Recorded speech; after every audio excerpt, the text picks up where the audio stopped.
Alors, je suis vraiment ravie de cette table ronde. Donc, le colloque s'est ouvert hier avec l'intervention de Fabienne Orsi sur les communs au prisme de l'intérêt général. L'intérêt général, il va être là tout le long du congrès et aussi dans cette table ronde. Alors, je vais présenter les intervenants avant d'introduire très rapidement la thématique parce que ce qui compte, c'est de vous entendre.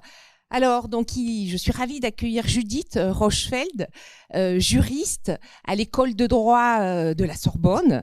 Elle a écrit de nombreux ouvrages, dont le dernier, je pense, sur les procès climatiques, la justice et le climat, et elle a coordonné le rapport de recherche dans le cadre du groupe de recherche de, je m'en mêle les Mission Droit et Justice, merci Judith, sur l'échelle de communalité et la manière dont le droit peut saisir les biens communs. Un énorme travail dont elle aura probablement l'occasion de mobiliser certains des éléments. Je suis ravie aussi d'accueillir Mathieu Sanchez, qui est un citoyen de la Convention climat. C'est de cette manière qui souhaite être présenté, et c'est à ce titre qu'il est là dans la table ronde. Peut-être je me trompe et vous me corrigerez Mathieu, mais vous êtes cofondateur de l'association Les 150 avec Grégoire, vous pourrez nous en parler.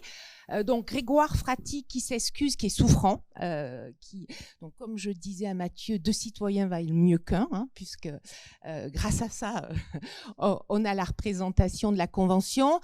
Et l'association Les 150 qui avait pour mission de continuer à faire vivre les propositions de la Convention et notamment sur les territoires. Voilà. Là aussi, vous aurez l'occasion de nous en parler. Benjamin Coria, professeur émérite à l'université Sorbonne Paris-Nord, qui a écrit de nombreux ouvrages et notamment, mais pas que, sur les communs, avec le retour des communs qui a ouvert à USPN, l'université Sorbonne Paris-Nord, et au CEPN, un champ de recherche. On le remercie, on s'est tous mis dans ces traces-là et on continue avec lui à le poursuivre. Donc de nombreux ouvrages, dont le dernier centré sur le climat, le bien commun, le climat et le marché. Et Giuseppe Micciarelli, dont je suis ravie aussi de sa présence, qui travaille à l'université de Salerne, en Italie, dont les travaux se situent dans le champ de la philosophie politique, de la sociologie du droit, qui a été lauréat du prix Elinor Ostrom pour ses travaux, et qui travaille donc bien sûr sur les communs, la démocratie participative, et il nous parlera de ses travaux tout récents et de ce qu'il veut mettre en valeur aujourd'hui pour vous. Étant donné que Giuseppe ne parle pas bien français, on a décidé, alors bien sûr, excuse-moi Anna-Sophia, il y a Anna-Sophia Acosta Alvarado qui est avec nous, qui est aussi membre du comité d'organisation du RIOD, et avec Evan Bertin, Laura Aufrère, je ne cesserai de les remercier parce que sans eux, on ne serait pas là, et qui s'assurera la traduction. Voilà, et qui travaille également sur les communs et les communs urbains. Alors, quand on mobilise l'approche des communs pour penser les transitions, immédiatement, ça place la focale sur les ressources de grande dimension, sur les gros communs ou les grands communs, c'est-à-dire les océans, les mers, le climat, et des grands communs ouverts à tous. Donc de fait, ça nous oblige à nous intéresser à des problématiques un peu différentes de celles qui sont mobilisées dans les communs traditionnels, telles que la gouvernance a été conceptualisée par Ostrom.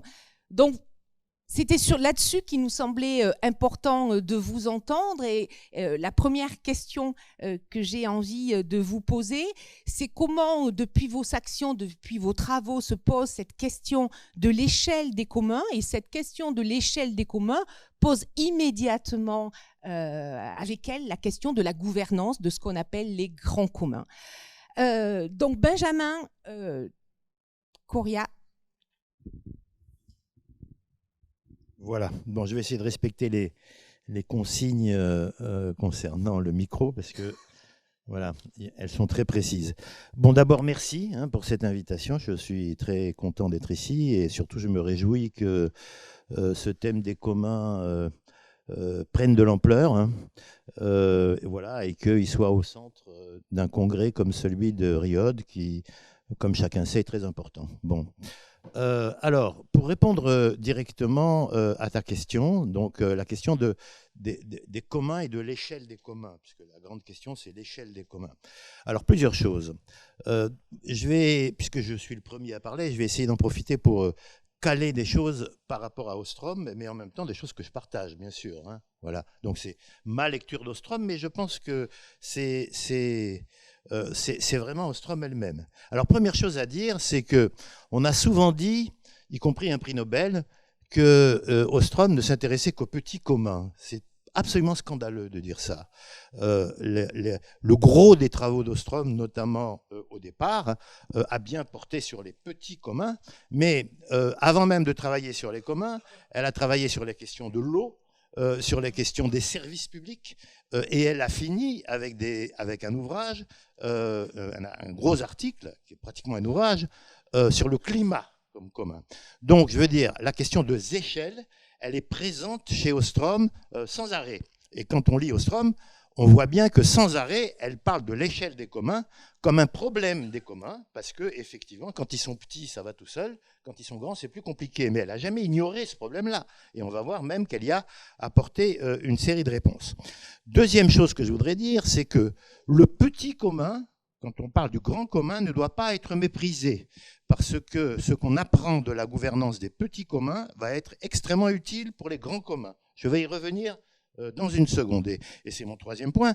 Je voudrais montrer la continuité de la pensée sur les communs quand on passe des petits aux grands communs. Ce n'est pas du tout une autre histoire, c'est la même, qui se pose dans des termes un peu différents. Voilà. Alors, ceci étant posé, je viens aux 3 points que je voudrais développer. D'abord, l'échelle des communs, petit commun, moyen commun, grand commun, pour parler vite.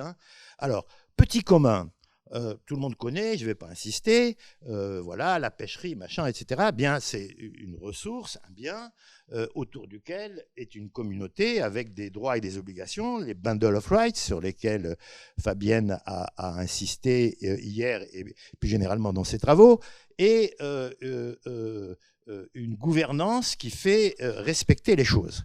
Alors, c'est un modèle général, j'insiste là-dessus. Pourquoi ? Parce que qu'est-ce qui est au cœur du petit commun, du commun en général, mais qui commence avec le petit commun, c'est comment on gère en même temps les questions d'accès et de préservation de l'écosystème. Donc, ces deux questions, j'avais envie de le dire hier soir, mais je n'ai pas eu l'occasion, ces deux questions, accès et préservation, ou accès et enrichissement dans certains cas, quand il s'agit du numérique par exemple, traversent tous les communs, depuis le petit commun jusqu'au climat. On va y venir, la question, et jusqu'à la santé, à tout ce que vous voulez. C'est la question centrale des communs, c'est comment on concilie accès et préservation, et éventuellement même, je fais exprès de dire ça pour que les choses soient bien claires, préservation pour les générations futures, tout en précisant l'accès et la qualité de l'accès et la qualité du bien. Donc, cette question, elle est transversale. Donc, le truc consistant à dire « Ah oui, Ostrom s'intéresse aux petits communs, machin et tout », c'est proprement scandaleux. Je veux dire, il y a vraiment une continuité, c'est central, cette question-là.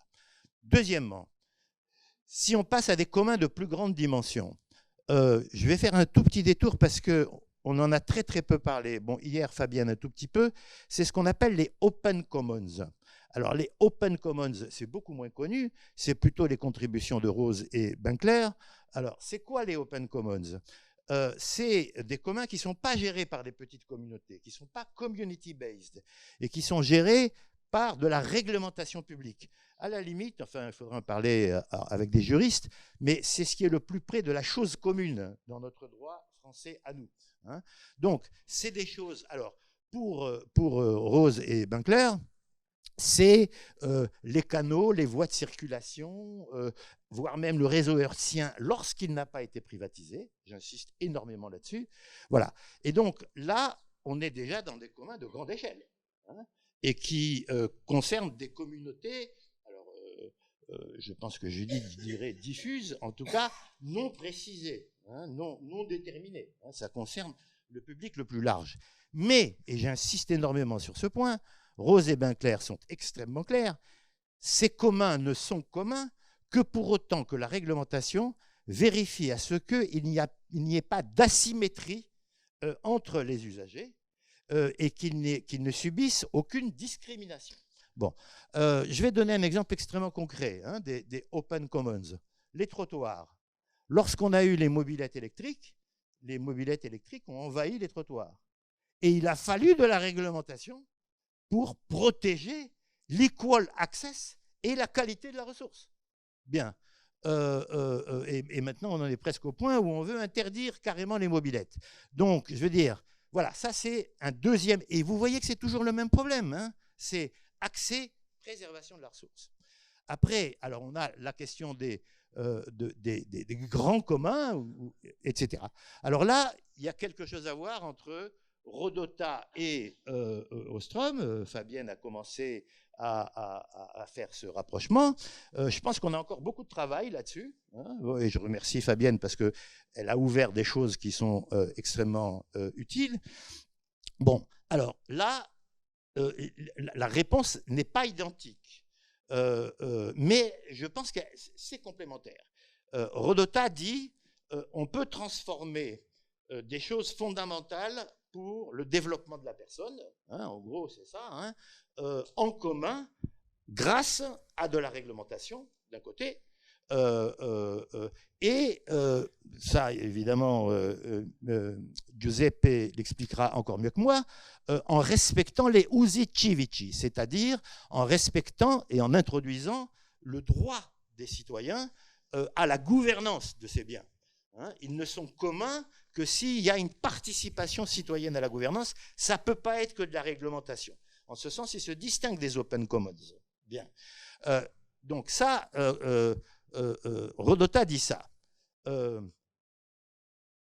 Ostrom va d'une certaine manière plus loin ou à côté ou de manière complémentaire. Hein, je ne fais pas de gradation. Hein, parce qu'elle parle, elle, de gouvernance polycentrique. Alors, on en parlera certainement dans la deuxième partie, mais je veux dire un mot. C'est quoi la gouvernance polycentrique? C'est que quand on a affaire à un problème global, hein, je veux dire, voilà, le climat, les océans, machin, etc. Bien.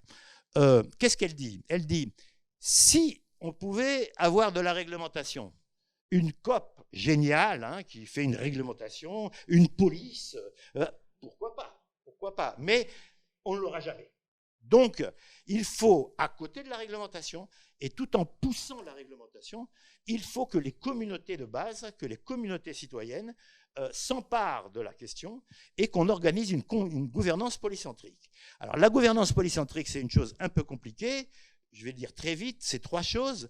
C'est plusieurs unités impliquées, y compris d'ailleurs des collectivités territoriales, hein, ou des agences, hein, ou des émanations de l'État. Deuxièmement, c'est très important. Alors, c'est une notion complexe. Overreaching set of law. Il faut que toutes ces communautés opèrent sous un ensemble de réglementations et de lois. En tout cas, sous un objectif commun. Voilà pourquoi, je ne vais pas faire le boulot des autres, bien sûr, mais je pense que la Convention citoyenne climat, c'est un exemple absolument magnifique de ce qu'aurait pu être une gouvernance polycentrique, où des objectifs sont donnés, hein, moins 30%, moins 40%, je ne me souviens plus, c'était 40, à 2030, c'est ça l'overreaching. Et à partir de ça, on donne un ensemble de recommandations. Dans un certain nombre de cas, c'est des souhaits de réglementation, dans d'autres cas, c'est des incitations à, par exemple, organiser des circuits courts, etc. Bon, on en parlera tout à l'heure. C'est ça. Alors, c'est pas l'absence de l'État, c'est l'insertion de la réglementation dans un ensemble d'objectifs partagés. Et Ostrom, moi j'aime beaucoup répéter ça, quand on lui disait « Ah bon, alors vous croyez vraiment que c'est avec vos petites communautés que vous allez régler le climat ?» Et elle répondait « Ah bon, parce que vous croyez vraiment que c'est sans mes petites communautés que vous allez régler le climat ?» Voilà, c'est ça la gouvernance polycentrique. Et on est exactement toujours au même problème. Accès, préservation. Et il faut à la fois préserver l'accès des communautés de base et elles-mêmes, en tant qu'elles sont communs, elles aident à la préservation parce que leur mode d'accès est celui qui garantit la préservation. Voilà, donc je voulais montrer un peu l'unité de la pensée des communs sur ce sujet et m'opposer à l'idée qu'il y aurait une rupture entre le petit commun et que ce qu'on dit pour le petit commun, ça ne vaut pas pour le grand. Absolument pas. Absolument pas. Il y a une série de considérations. Voilà, et je me réjouis que, encore une fois, les préoccupations qui sont celles de Riod commencent à rencontrer celles-là qui sont celles des communs. Voilà, merci. Merci Benjamin, et ton intervention permet quand même de bien poser qu'au-delà des échelles, la question c'est l'ouverture. C'est l'ouverture et la participation des communautés et des communautés citoyennes. Et Mathieu va nous donner un bel exemple de participation de communautés citoyennes. Bonjour tout le monde. Donc moi je suis issu de la Convention citoyenne pour le climat. Je resitue très rapidement 150 citoyens tirés au sort pour représenter l'ensemble du territoire. Donc ça allait de 16 ans à 85 ans. Toutes les catégories socio-professionnelles étaient représentées, tous les territoires étaient représentés, y compris les territoires ultramarins. Et l'objectif, effectivement, était de réfléchir à des solutions pour réduire les émissions de gaz à effet de serre de 40% d'ici 2030. On avait un champ d'action assez large, on avait 5 groupes de travail, se déplacer, se nourrir, produire et travailler, se loger, et le dernier, à chaque fois, je l'oublie, c'est une catastrophe. Ouais, à chaque fois, c'est... Bon, bref. Et donc, chaque représentant de ces territoires était représenté dans chacun de ces groupes et on a pu réfléchir ensemble à des solutions. Et effectivement, le plus important et ce qui a été très important dans nos travaux, c'était de prendre en considération tous les éléments, que ce soit pour les gens qui vivent en zone urbaine, périurbaine ou rurale. Et à chaque fois, on avait cette volonté aussi d'inscrire nos actions dans un esprit de justice sociale. Donc on a travaillé autour de ça et à chaque fois on avait des problématiques qui remontaient de personnes qui ne vivaient pas forcément la situation de la même façon. Quand on parle de mobilité en zone rurale ou en zone périurbaine, on ne parle pas de la même chose. Donc à chaque fois on prenait en considération toutes ces problématiques pour essayer de trouver des solutions communes et faire en sorte que toutes les populations puissent s'y retrouver. Ça a été un travail par moments assez laborieux. Parce que évidemment on est amené à avoir des contradictions entre les solutions qu'on peut proposer quand on est en zone urbaine ou en zone rurale, que ce soit sur la mobilité mais sur plein d'autres sujets. Moi je faisais partie du groupe lié à la mobilité, donc c'est pour ça que j'en parle plus facilement. Et donc en fait tout ce travail a duré pendant pratiquement 8 mois, et au départ ça devait durer 4 mois et puis on a très vite compris qu'on n'aurait pas le temps de vraiment faire un travail sérieux en si peu de temps, donc on a poussé pour aller plus loin. Et on a poussé aussi sur d'autres sujets, notamment les questions d'éducation. Des sujets qui initialement n'étaient pas prévus dans le cadre de la Convention climat, mais on s'est dit que c'était indispensable au vu des différentes rencontres qu'on avait pu faire avec énormément d'experts. On s'est dit qu'il faut absolument qu'on aborde ce sujet d'éducation et de pédagogie, mais à tous les niveaux, que ce soit pour les enfants évidemment, mais aussi pour les formations professionnelles, pour les adultes, pour les patrons, et ça, dommage, Grégoire n'est pas là, mais il pourrait vous expliquer aussi toute la démarche qu'il a fait par la suite, puisqu'il a déclenché des conventions d'entreprises climat. Donc maintenant, c'est 150 entreprises qui ont été réunies dans un premier temps, et maintenant, ça se déclenche au niveau régional. Donc dans toutes les régions de France sont en train de se déclencher ces fameuses conventions d'entreprises climat, et qui sont très importante parce qu'on s'est souvent dit que les industries et le milieu professionnel pouvaient être un frein à la transition. On s'aperçoit que quand on les implique, quand ils saisissent le sujet, ça devient des véritables leviers. Et ça, c'est quelque chose qui est quand même assez nouveau en ce moment.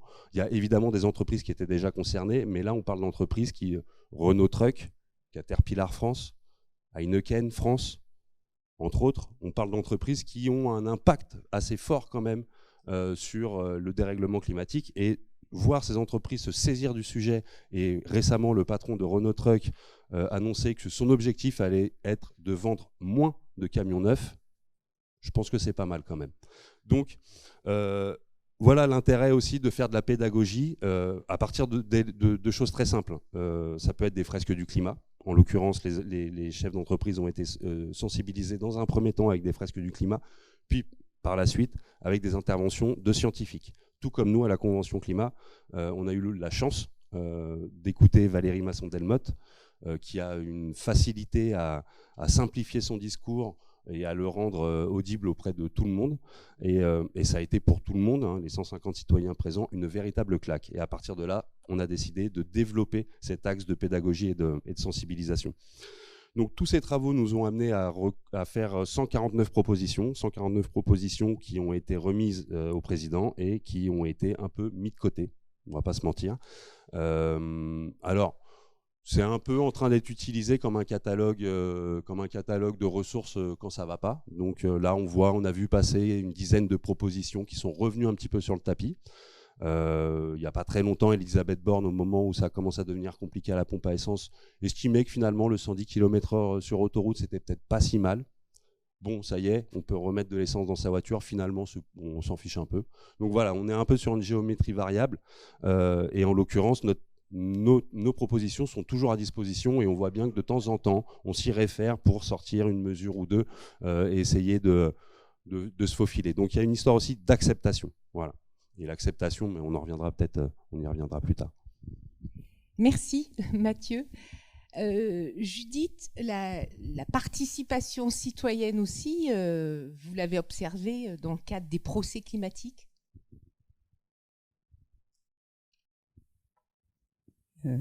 Oui, ça va être très, très complémentaire. D'abord complémentaire avec Benjamin, je vais remercier évidemment Corinne et puis tous les organisateurs de cette belle rencontre. Je suis ravi évidemment d'être ici et ça va être très complémentaire parce que la lecture qu'on peut proposer, hein, je ne l'impose pas, mais c'est celle qui me vient quand j'analyse les procès climatiques. C'est à la fois une gouvernance très marginale, mais une gouvernance ou un gouvernement citoyen marginal ou une pression citoyenne sur un gouvernement d'un grand commun. Et à mon sens, c'est la phase contentieuse, non pacifique de la Convention citoyenne climat, c'est-à-dire si cette participation ne passe pas par une implication organisée, pacifique, non contentieuse, elle passera, et c'est ce qui se passe à mon sens, par des procès à répétition. Je vais essayer de vous montrer très rapidement en quoi il y a une vague de procès qui peut être analysée comme un gouvernement marginal de ce grand commun, et même dans une dernière phase qui est assez récente, comment les juges qui sont très, je dirais, réceptifs à cette participation parce qu'il y a une pression mondiale que je vais essayer de montrer, ont même cartographié en dernier lieu une sorte de communauté bénéficiaire qui serait les générations présentes, mais surtout les générations futures. Alors, premier point, depuis l'accord de Paris et puis 2017 en particulier, on a une vague impressionnante de procès climatiques. En France, on connaît l'affaire du siècle, on connaît moins Grande-Synthe, mais qui a un très grand procès qui risque de déboucher. On en est à la troisième phase sur une condamnation de l'État à une astreinte en millions pour ne pas être suffisamment actif pour lutter contre le dérèglement climatique et ne pas tenir ses objectifs. Et c'est le cas dans beaucoup d'États où ces procès peuvent se tenir. On met à l'écart de très grands pollueurs comme la Chine ou la Russie, où évidemment en ce moment ça ne se passe pas devant les tribunaux exactement, mais on a une très grande vague de procès climatiques qui s'appuie, et c'est ça qui est très intéressant, sur un réseau organisé mondial, citoyen, associatif, voire religieux, puisque depuis les années 1990, du fait de la Convention cadre du climat de l'ONU, on a ces COP que vous connaissez bien et on est en train de vivre la COP27, donc des cénacles de réunion des personnes qui se connaissent et qui se sont organisées. Donc ça se fonde sur une organisation de la société civile qui s'est construite depuis un certain nombre d'années. Et à défaut de tribunal international qui puisse juger des actions climatiques des États, puisque c'est sur eux normalement que pèse le gouvernement de ce grand commun depuis 1992. Le climat, le système ou le régime climatique, aurait dit Bruno Latour, depuis 1992 a été reconnu comme une préoccupation commune de l'humanité, donc au même titre que la biodiversité, avec un renvoi un agencement de cette préservation aux États. Et ce qui se passe à défaut d'un tribunal pouvant rappeler les États à leurs objectifs, fixés de COP en COP et encore davantage de façon plus claire depuis l'accord de Paris, ces fameux objectifs de 1,5 degré qu'on est en train de perdre de vue.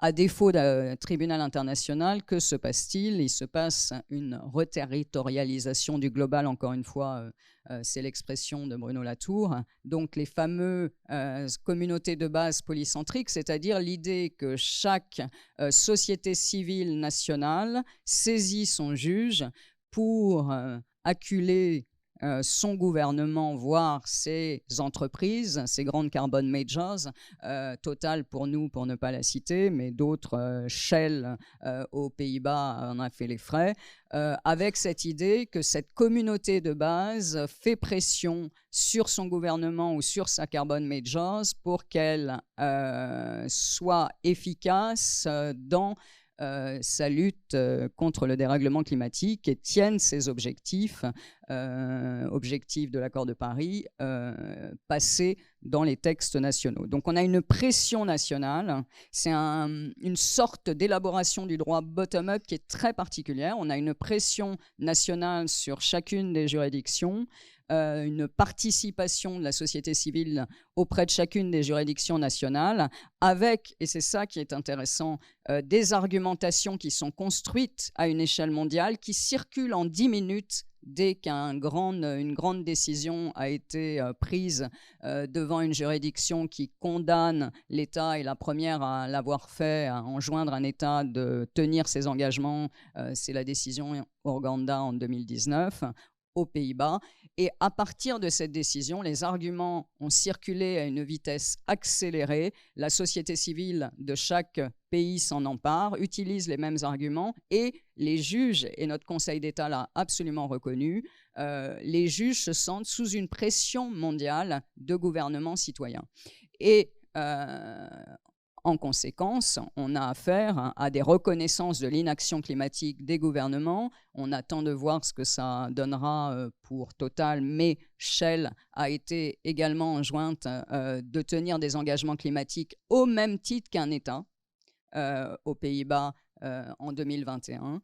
Et il me semble effectivement que cette façon de construire du droit et de la pression, bottom-up, reterritorialisation du global, donc communauté de base, des communautés diffuses qui agissent en faisant pression, et cette pression remonte et se diffuse, est intéressante à noter et pourrait s'assimiler à ce que Benjamin a cartographié. J'en finirai, pour ne pas dépasser mon temps et pour qu'on puisse en discuter aussi, par l'un des aboutissements de cette, je dirais, pression, parce que dans beaucoup de ces procès, il y a une figuration d'une communauté bénéficiaire. Hein. Le climat est décrit, ou le système climatique, le régime climatique est décrit dans la Convention cadre de 1992 comme une préoccupation commune de l'humanité.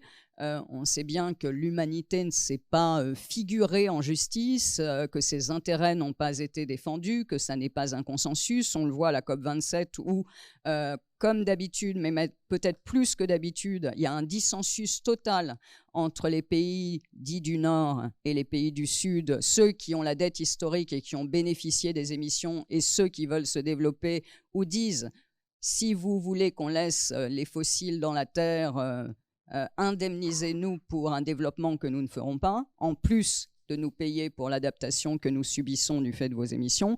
Donc ce dissensus total n'a pas abouti évidemment à une représentation d'un intérêt commun de l'humanité, mais qu'est-ce qui est en train d'émerger? Parce que dans ces procès ont été figurées une communauté bénéficiaire très importante et très intéressante.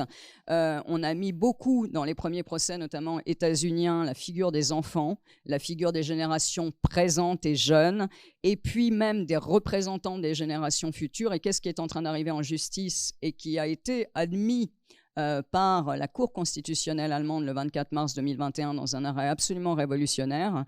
C'est la figure du bénéfice du système climatique par les générations présentes mais futures. Cet arrêt de la Cour de Karlsruhe est absolument fondamental parce qu'il fait le lien que Fabienne travaille par exemple, entre le bénéfice de la préservation d'une ressource commune, notre système climatique, là en l'occurrence c'était contre la loi allemande qui était jugée insuffisamment active avant 2030 et reportant les charges de lutte contre le dérèglement climatique après 2030.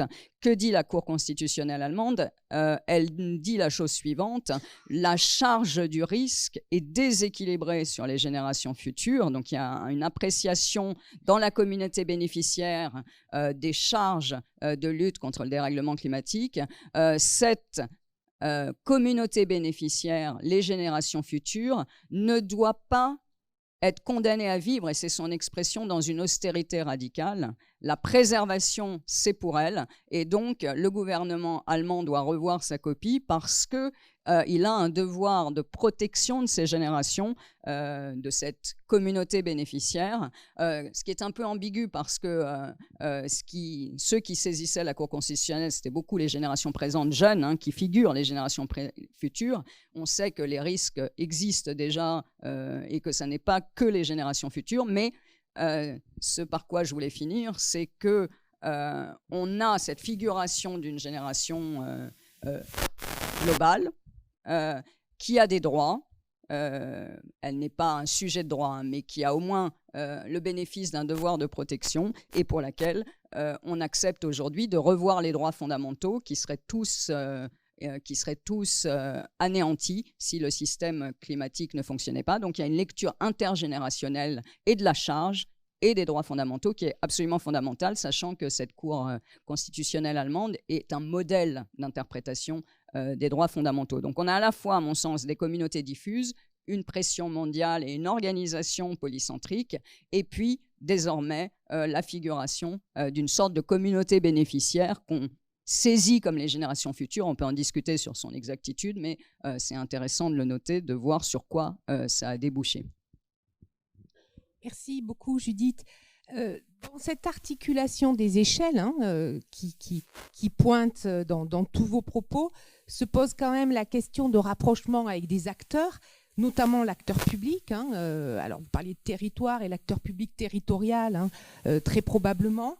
C'est aussi là-dessus qu'on aimerait bien vous entendre par rapport à vos travaux sur ce lien avec les partenariats et vers quel type d'acteurs se tourner. C'est des travaux qui ont été initiés et qui sont toujours en cours à la COP des communs, auquel participe Benjamin. Donc, je te donne... Oui, juste un mot pour dire que ce que dit Judith me paraît d'autant plus important que, d'une certaine manière, c'est en train de faire modèle. Alors, ce que j'ai en tête, c'est qu'on commence à avoir les premières actions sur le domaine de la santé et qui s'inspirent énormément de ça. C'est-à-dire que c'est plus la mise en cause des politiques comme telles qui auraient mal géré, etc. C'est la défection du système de santé par rapport à ses obligations les plus élémentaires, c'est-à-dire tenir un service d'urgence, assurer une maternité de proximité, etc. Et on commence à avoir des procès là-dessus. Donc c'est pour dire que ce qu'on a vu sur le climat, d'une certaine manière, est en train de faire école, et en tout cas, on peut que s'en réjouir, parce que on sort de cette espèce de face-à-face stérile entre un État surpuissant et des citoyens totalement dispersés. On commence à avoir des intermédiaires pour assurer la justice, on va dire, et la défense des droits fondamentaux. Bon, ceci dit, j'en viens maintenant à la question posée. Alors, comment dire, ces petites communautés, on le voit, elles ne sont pas du tout impuissantes, mais on le voit aussi, à elles seules, elles peuvent pas y arriver. Et donc, la question des alliances, etc., se pose. Alors, c'est vrai qu'il y a un premier niveau... Il y a un premier niveau qui est comment ces petites communautés doivent maintenir des relations entre elles, doivent se réunir, doivent apprendre les unes des autres, doivent d'une certaine manière copier ce qu'elles apprennent les unes des autres. L'apprentissage est fondamental. Heureusement, grâce à Internet, grâce aux centaines de conférences qui se tiennent en permanence entre commoners, ce travail se fait. Mais ça ne suffit pas. Donc, il y a la question des relations avec l'État. Alors, ça, c'est une question extrêmement complexe. Et en France, par exemple, elle est extrêmement sensible. Extrêmement sensible. Alors, moi, ce que je peux voir et ce que je comprends, c'est que d'un côté, il faut mettre l'État devant ses responsabilités, hein, par différents moyens. Et il y a deux choses qu'il peut faire, indépendamment des alliances qui peut passer avec des communautés de base. Il y a la fonction de l'État facilitateur et il y a la fonction de l'État contributeur. Alors l'État facilitateur, c'est ce qui lui incombe de faire à partir notamment de ses activités de réglementation ou de ses activités de rendre possible des choses. Bon voilà, je vais donner un exemple très simple et que les commoners connaissent bien, la constitution de l'instrument que constituent les SIC, les sociétés coopératives d'intérêt collectif. Bon, c'est l'aide à aucun commun en particulier, c'est l'aide bon, mais c'est un instrument juridique dont vont s'emparer beaucoup de commoners pour s'institutionnaliser, nouer des alliances, puisque par définition, les SIC, elles sont elles sont multipartenariales, et elles sont d'intérêt collectif, à la différence des coopératives. On peut très bien imaginer des coopératives de défoliants. Il n'y a aucun problème, hein, je veux dire, rien ne s'y oppose. Bien. Par contre, des SIC ou des communs de défoliants, ça paraît extrêmement difficile. Bon, voilà. Donc, il y a toute une activité sur laquelle il faut pousser l'État dans ses réglementations. Voilà. Après, il y a l'État qui peut être contributeur. Il peut être contributeur. Alors, c'est pas seulement des ressources financières, hein. Ça peut être aussi, là encore, des ressources intellectuelles. Par exemple, Ostrom, pour prendre que cet exemple, insiste énormément sur le fait qu'il y a une activité satellitaire de géolocalisation, etc., qui est un service public, qui est une agence, qui, pour les commoners qui ont besoin de repérer des nappes d'eau, d'utiliser des nappes d'eau, est essentiel. Donc on peut très bien, je veux dire, il faut pousser l'État dans sa fonction de contributeur de ressources. Alors après, évidemment, la chose que tout le monde a en tête, c'est les partenariats publics communs. Les partenariats privés communs, on connaît, et dans l'ensemble, ça fait des désastres, hein, parce que en gros, hein, la leçon des partenariats privés communs, public-privé, c'est des ressources publiques et des bénéfices privés et une socialisation des pertes par le public. Bon, donc je veux dire, c'est pas en soi un modèle extrêmement attractif. Néanmoins, on peut imaginer des situations, par exemple, dans lesquelles des collectivités rentrent dans des SIC, ils mettent des ressources. Et ce qui est bien, les SIC, c'est que ça empêche les collectivités territoriales d'être majoritaires, presque par constitution. Donc voilà, c'est des outils intéressants. Mais ce sur quoi je voudrais insister, je m'excuse d'être un peu négatif, mais ça me paraît extrêmement important, c'est les dangers que font peser des relations insuffisamment pensées entre les communs et les collectivités publiques. Et comment dire, les design principles de Ostrom sont bien connus, hein, c'est-à-dire ce qui permet à un commun d'exister. Mais les dangers, les 8 threats, les 8 dangers qui pèsent sur les communs sont moins connus. Et dans ces 8 dangers, il y en a 3 qui concernent la relation avec l'État. Voilà. Donc, les énoncer, c'est contribuer à déblayer le terrain de ce qu'il ne faut pas faire et donc de ce qu'il faut faire. Alors, je voudrais insister sur ces 3 dangers. Le premier danger, c'est ce qu'elle appelle le blueprint thinking, c'est-à-dire que l'État, par définition, souvent, enfin, par constitution, fonctionne suivant des règles, suivant des protocoles, etc. Et donc, de manière un peu standard. C'est ce qu'elle appelle le blueprint thinking. Pour les économistes, le blueprint, c'est l'ensemble des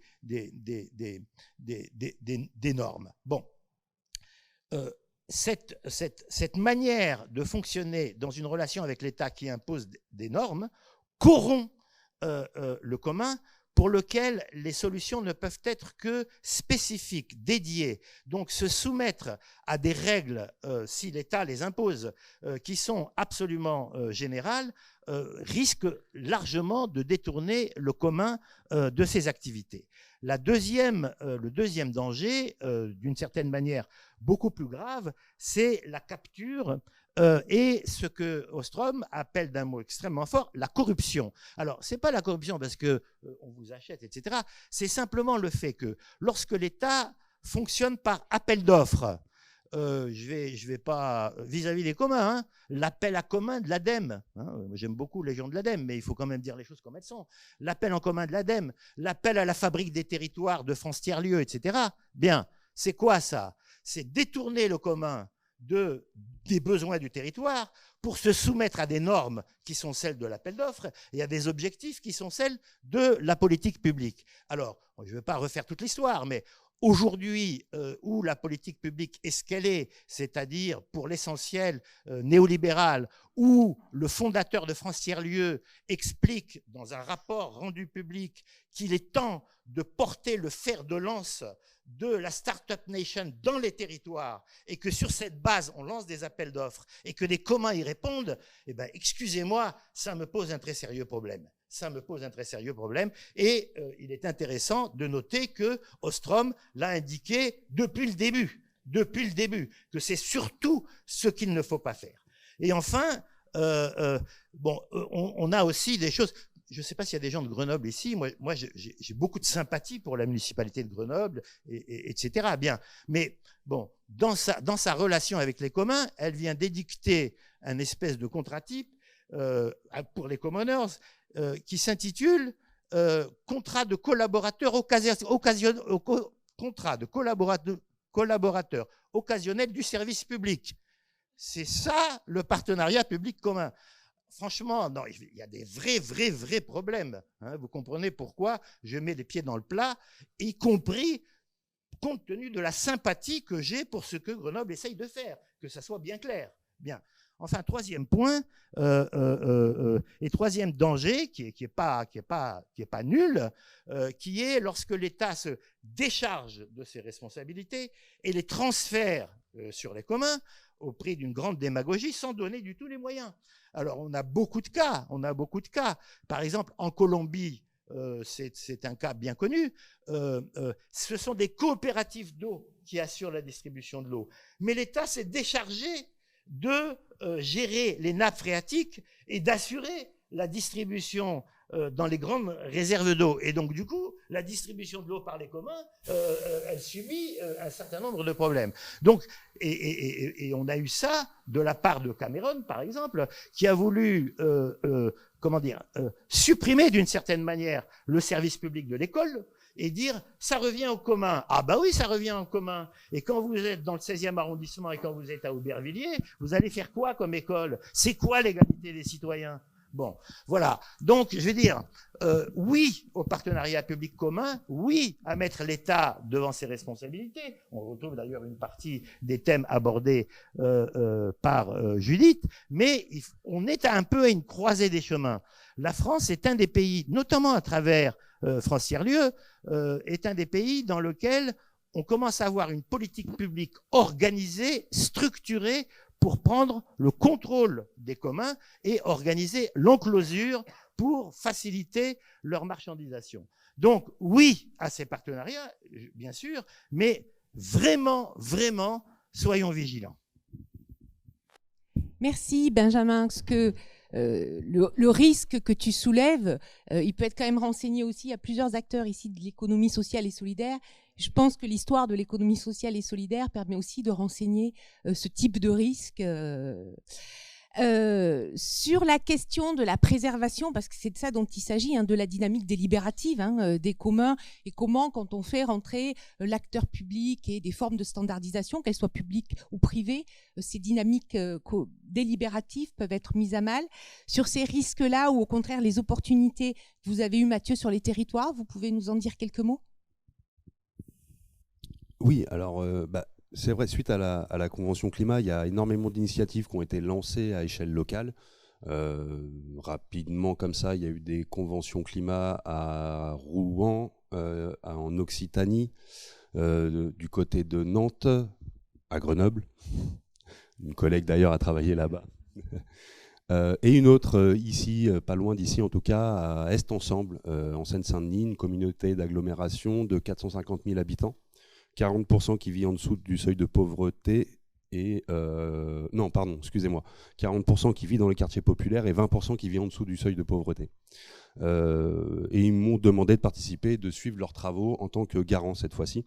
Et j'ai trouvé ça assez intéressant, pour la bonne et simple raison que c'est la plupart du temps, les quartiers populaires ne sont pas représentés quand on parle de transition. Très rarement, quand on fait une marche pour le climat, quand on regarde un peu autour de soi, on ne voit pas vraiment la classe populaire représentée. Et ça a été très intéressant de voir comment 100 citoyens tirés au sort se sont appropriés ces sujets-là et comment la collectivité a joué le jeu, pour le coup. Ils ont pris des engagements assez forts. Alors évidemment, ils ont évité le sans filtre. C'est bon, une fois, mais pas deux. Mais ça ne les a pas empêchés de reprendre 202 propositions sur 208 propositions faites par les citoyens.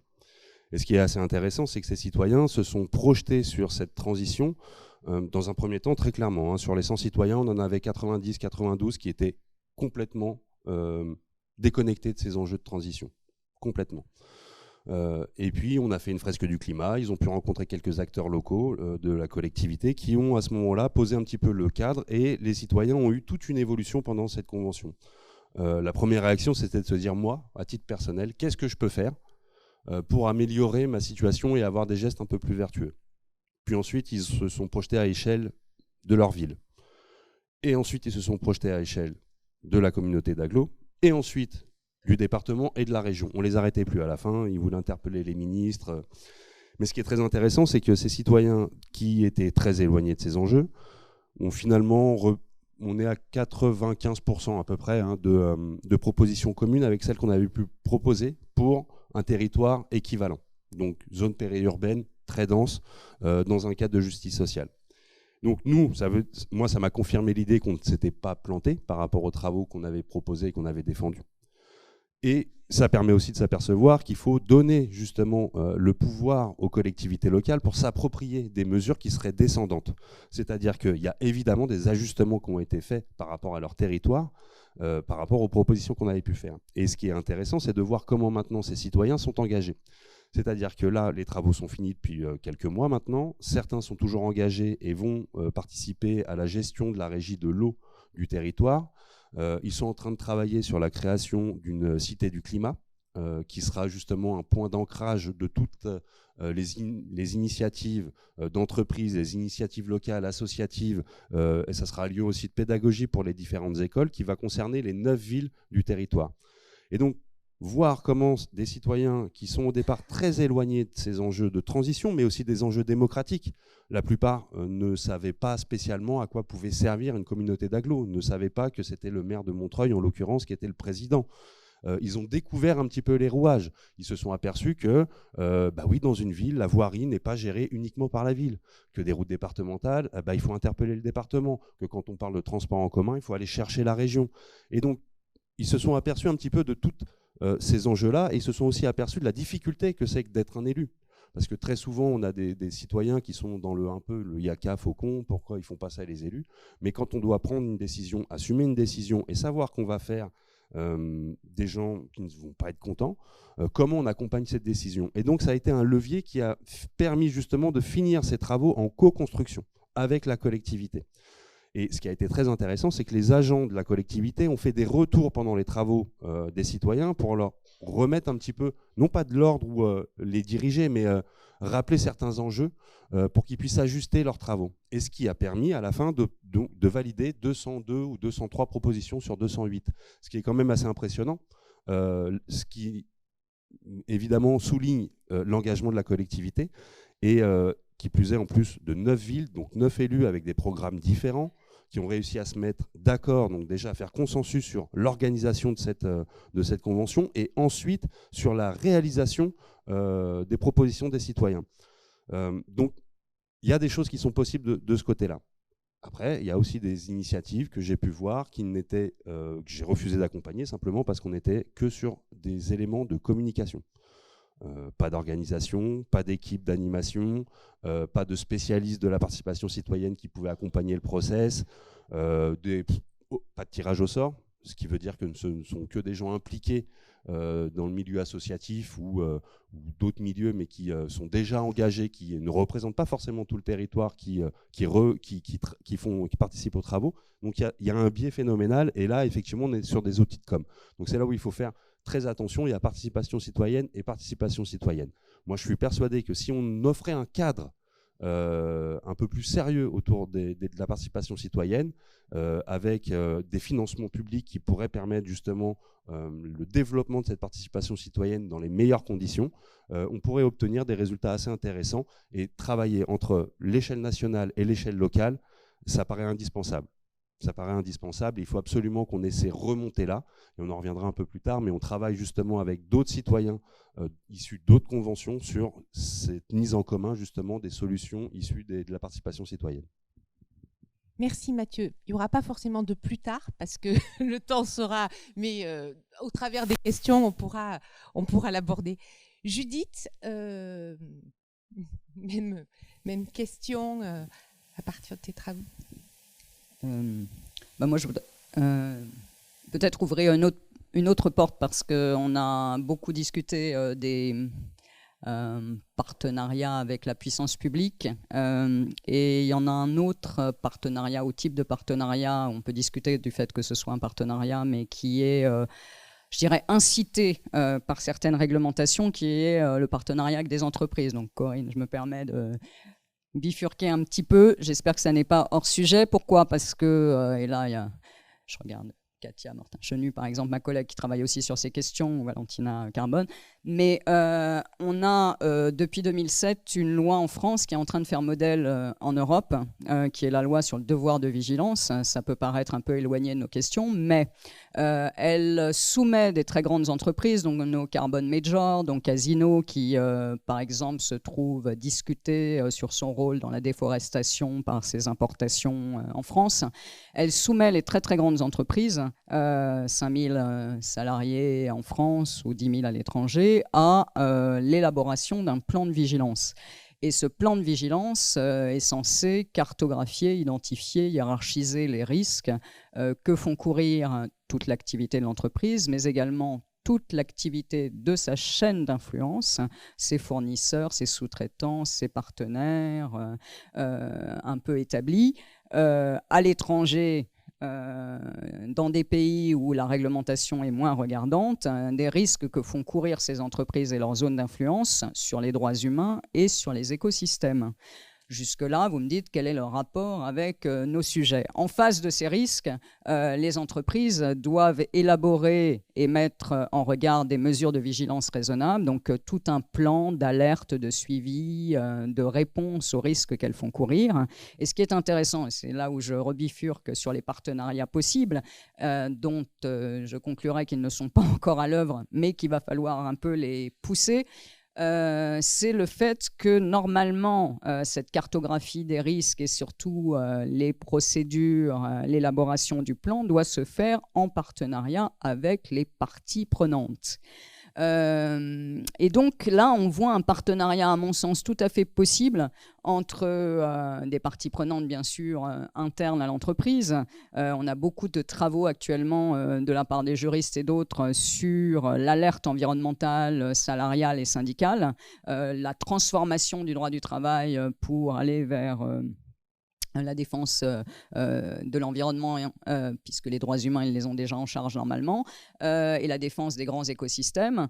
Et puis, surtout, des parties prenantes externes dont la loi ne dit pas qui elles sont, ce qui pose évidemment problème, mais dont on pense que ça pourrait être les territoires, les citoyens environnants, qui ont des répercussions ou pas sur leurs activités et leur vie. Bref, il y a une porte d'entrée pour des partenariats entreprises-citoyens qui est une incitation.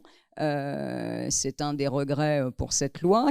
Et avant qu'on en vienne au concret, un petit bilan de ce qui s'est fait depuis 2017. Je disais d'entrée de jeu, c'est intéressant de suivre ce débat, d'abord parce que ça change au moins conceptuellement une certaine idée de l'entreprise, cette participation de parties prenantes autres que les détenteurs de parts ou les gérants habituels, mais cette porte de partenariat, cette entrée vers le partenariat avec des parties prenantes est en train de faire tache d'huile, puisque en Europe se discute, pour des entreprises qui seraient moins grandes, se discute la reprise de ce modèle en ce moment, avec de fortes pressions de part et d'autre pour savoir précisément si cette intégration des parties prenantes dans la gestion de ces grands enjeux, et notamment sur les écosystèmes, restera une incitation, ira vers l'obligation. On a des subtilités en fonction des phases de construction du plan et de suivi du plan. On a des subtilités, des grandes discussions qui ont des répercussions concrètes pour savoir si ça sera des obligations et des incitations comme en France. Donc là se joue quelque chose actuellement de très important sur la pression citoyenne possible sur les entreprises dans je dirais leur participation à la défense des écosystèmes et dans le fait que leur chaîne de valeur entière soit respectueux de l'environnement. Et on a les premiers procès en France, un des premiers procès qui tombe à l'égard de Total, évidemment, et je le disais, de Casino pour la déforestation, puisque Benjamin disait les questionnements se déplacent vers la santé, se déplacent aussi beaucoup vers la biodiversité, la déforestation, etc. Quel est le bilan, je dirais, de cette ouverture depuis 2017 à une discussion intégratrice par l'entreprise de parties prenantes? Pour l'instant, c'est un bilan assez, je dirais, mitigé pour parler gentiment, assez décevant évidemment pour être concret. Seules des entreprises qui avaient déjà volontairement de façon, pour des raisons de communication ou pour des raisons plus profondes, des comités de parties prenantes les ont installés. Pas ou peu d'entreprises ont installé un comité de parties prenantes à la suite de la loi. Ça n'a pas été une réaction unanime d'installer des parties prenantes, et ils sont un peu circonspects évidemment sur ce qu'il faut mettre dans le plan de vigilance, et on commence, je le disais, à avoir les procès pour voir ce qu'on imposera. Et tout l'enjeu précisément, ça sera au niveau européen de savoir si l'Union européenne va pousser pour que ces comités de parties prenantes et cette participation soient obligatoires, puisqu'on voit que l'incitation, au moins en France, avec peu de recul, puisque je le répète, c'est 2017, au moins en France, n'a pas fonctionné pour que toutes les entreprises sautent le pas, évidemment avec enthousiasme, pour accueillir dans leur gestion à l'égard de grandes questions quand même, les citoyens. Merci beaucoup, Judith. Giuseppe?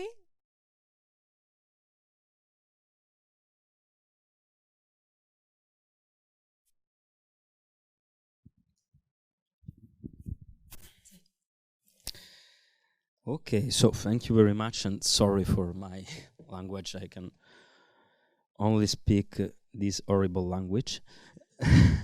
Also for me. You speak Italian too. Yes. Which is not absolutely that one is not bad. So I want to start from one point, because a lot of time we make so hard attempt to make as commons goods that theoretically are not so. At least if we start from the traditional schema taken by Samuelson and Ostrom to use rivalry and excludability as the two elements that are able and capable to distinguish between private goods, public goods, toll goods, and common pool resources. So a lot of time we do all this attempt, and we probably miss the point why we are doing that. I think that the point that underlined Benjamin is exactly the core of the question. For example, when we speak about klima, when we speak about pollution, because we can also reverse the discourse about common evil, common problems. Sometimes if you use that schema, we are speaking about probably public pure goods. Or if we speak about, for example, urban commons, are places that are physically excludable. It can be rival or not, but so we are speaking probably about toll goods and private goods. So why we are using commons? And here the point is that when we speak about the dilemmas of access and conservation, we are not speaking about a problem of FNC and management. We are speaking of something different, even more important. In fact, Corinne, after the first intervention on Benjamin, exactly posed the question as the problem of openness and participation. But these are the problem of democracy. And if we connect this problem of democracy with the other point that arises from the debate, that is the role of the public authority and the role of the citizen, here arrive all the schema that we have. So, yes, we can use the knowledge that come from the management of the commons beyond the management of the commons in order to understand how to make our democracy better one. These can be many, many things. So, first of all, there is a pedagogical level. You learn to do democracy. Democracy is not a solution, it's our problem. And so the experiment that you posed is so crucial, because the democracy arises where you don't expect. All right, 8 months, we finish it. No, we not finish it. So this is the pedagogical structure. After, we have the importance that commons is a keyword that is able to support new claims. And this is crucial. Just think about what Benjamin wrote during COVID and the pandemic. So here, the concept of commons can help us to support this kind of claims. But here we have another problem. That is the concrete problem. All right, beautiful. But what is the place of this participation? And the question is, that is the participation of communities, of citizens, and now we arrive here to the scale problem, right? But just a moment. Because the first point is, where is the constitutional place and the concrete place of this kind of participation? And this means not only in the political decision. This is another element, very, very relevant. Because, as Judith say, this means, for example, the power of intervention in jurisdiction. This means how we are able to affect the big problem of our democracy, that is the relation between the economy and the politics, that Norberto Bobbio addressed one of the biggest missed point of democracy. And this means also to change the behavior and the knowledge of the public officer, because they always, a lot of time, translate this kind of participation, as Benjamin say, in a sort kind of public service giving. And this means, even before the political decision making, that we have to change all the laws in our different legal framework that are against the commons cooperation. The example of SIC that you made is so important, but we have so many renovation of the law and changing in the law that go exactly at the opposite, not cooperation, but competition. And we know perfectly how the neoliberal theory is so important in this. So when we speak about how commons-based theory can change, this means also all these aspects. And after we arrive to the other one, that is probably the most trouble, the biggest trouble, le droit de citoyen à la gouvernance, the problem of polycentric governance. And here, usually, we can do a mistake. I think that is a theoretical mistake. We have not done here, obviously, but we do when we speak about what does it mean to affect the political decision and the scale problem, no? Because we imagine, but this is sometimes maybe also Ostrom, but also other theoreticians, that we imagine that polycentric mean, all right, we have an assembly, and after we have a bigger assembly and other a wider, like the concentric circle. Modern democracy doesn't function in that way. If we go from the municipality level, the department, region, state, European Union, and international, is also a matter of competencies, is also a matter of role, of different level of powers. So in this complex system, we should imagine where plays a common-based participation of the citizen. And let's be clear on that. We are using tools of deliberative democracy and participatory democracy, because both deliberative democracy and participatory democracy, that are different, but are at the same level in criticize and want to implement and democratize representative democracy. So for this reason, we are using that tools. It's the same framework. So here we have another problem in the decision-making process. All right, we want to democratize democracy. We can imagine, and we should do that, how all this kind of experiment can be placed in concrete points. So we should pass from the idea of reading the bundle of rights and property to a sort kind of bundle of participatory rights. We can imagine to do that. But here we have, first of all, and this means, just explain this better than I explain now, this means that we should imagine how to legitimate this. And here I arrive another element that's crucial in commons theory. That is the concept of interdependency. Interdependency is the premise of commons.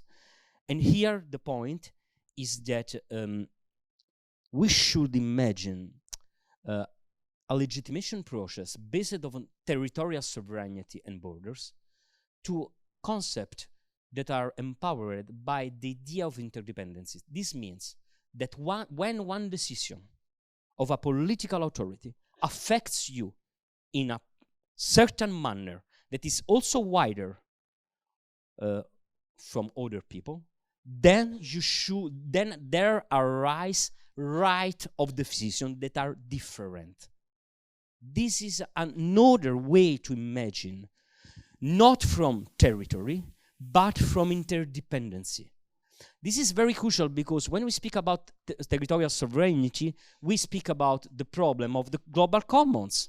All right, Amazonian forest is a matter. I come now from a studio research visit in Amazonia. Is a problem of Brazilian people that vote from Bolsonaro and Lula, or is a problem that is wider?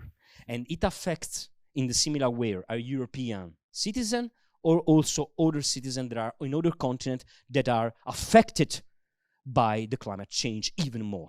So here, if we are able to imagine to the interdependency, we can start imagining another foundation, or at least a double foundation of the participatory rights in our democracy. And last point is the one of, obviously here, the scale problem, that I think that we should connect to another word that's very important, that is reproducibility. A lot of time that we speak about management, there is the problem of reproducibility, and there is the risk of blueprinting tools. So I think that here the legal framework is so crucial, because the legal framework has a sort kind of universal idioma and language that can help us to focus on different solutions that go methodologically. So the scale is also a methodological perspective in a different way. Just one example. When you speak about property rights and commons, we'll always speak about right of use as an element that can make the powers of the owner, that can be public or private, less monolithic, right? Okay, perfect. If we imagine a reproduction of the scale that is also methodological, this means use different tools that we have along different countries and nations. And for example, in Italy, as Benjamin said, we use the right of civic use. But for example, on the 5th of December, we will have the World's Commons Week, made by the International Association for the Study of the Commons. And in the 5th of December, we speak a colleague that is from New Zealand, that we speak about the Maori legal system exactly on the land rights. And we can do that also in Brazil, and I can continue in different ways. So here, the scale, what is?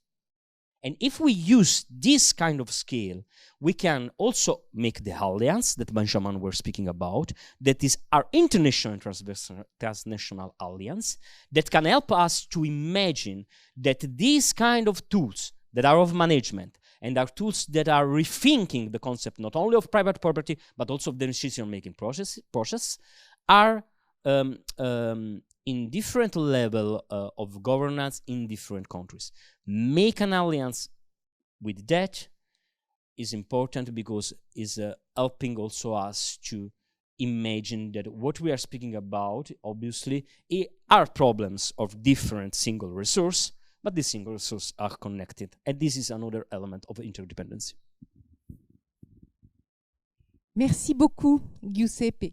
Je pense qu'on va pouvoir vous donner la parole et passer à une session de questions à nos intervenants, à moins que vous vouliez peut-être réagir les uns envers les autres. On va donc passer la parole à la salle. Merci beaucoup pour ces belles présentations. Judith, j'aurais une question pour toi, parce que je me souviens, lors d'une autre présentation à Cerisy, que tu avais beaucoup insisté sur le fait que dans ces procès climatiques, on a une certaine tension entre les jeux et le nous. Ça ne vient pas de toi, tu avais cité un auteur qui parlait déjà de ça. Effectivement, là, on parle d'échelle. Je me demande si dans la représentation juridique de la nature, qu'on a dit qui la représente et tout ça, et cette tension à l'individualisation, le jeu, est-ce que là, on n'a pas un objet, les communs ou un lien d'interdépendance, comme Giuseppe vient de le dire? Est-ce qu'il y a quelque chose qu'on pourrait attraper à ce niveau, certes local, certes encastré, fait d'interdépendance? Est-ce que les communs peuvent jouer un rôle dans cette démarche? Alors, merci pour cette question. Alors moi, c'est ce que j'essaie de faire, hein. Mais d'introduire le fait précisément que ce dont on est en train de parler dans ces procès, c'est pas des questions individuelles, c'est vraiment la question des communs mondiaux et du fait que on les attrape par certains instruments juridiques, mais qu'il ne faut pas perdre de vue que ce dont on est en train de parler, c'est notre interdépendance mondiale avec ces grands systèmes, biodiversité, climat, pour ne prendre que ces contentieux. Il est vrai qu'au début de ces procès, les instruments les plus efficaces, c'était de parler chacun de soi, c'est-à-dire je suis une vieille personne suisse, puisque c'est l'un des procès intéressants, je suis un jeune états-unien, je suis un adolescent colombien et je vais être menacé dans mon droit à la vie, à l'alimentation, à l'eau, si jamais mon gouvernement ou ma carbon majors ne baisse pas ses émissions ou n'adapte pas mon territoire. Voilà, donc, mais c'était le moyen le plus simple pour accéder à la justice, être entendu et être légitime à agir en justice. Je pense que les arguments plus collectifs sont en train vraiment d'entrer dans le procès. D'abord parce que dans certaines régions, il y a eu des personnifications des entités naturelles, comme en Colombie, et par ailleurs, je dirais, la Cour constitutionnelle allemande montre qu'elle est en train d'aller, par exemple, dans l'analyse des droits fondamentaux et des questions qui se posent par rapport au grand commun, vers la reconnaissance d'une communauté collective que sont les générations futures, à qui on doit la préservation de ces grands communs.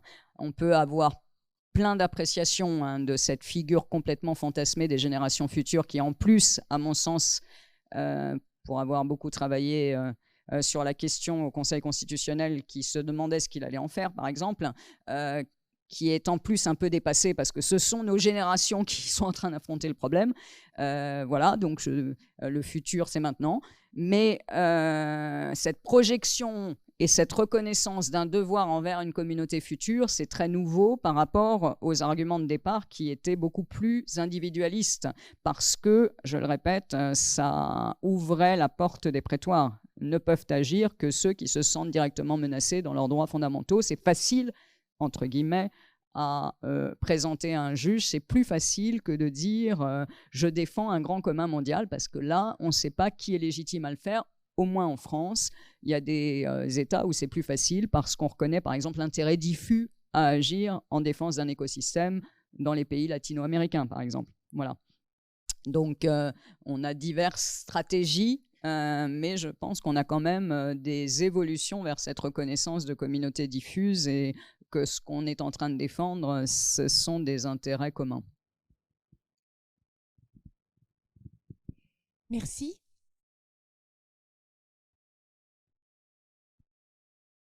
Bonjour, merci beaucoup pour vos présentations.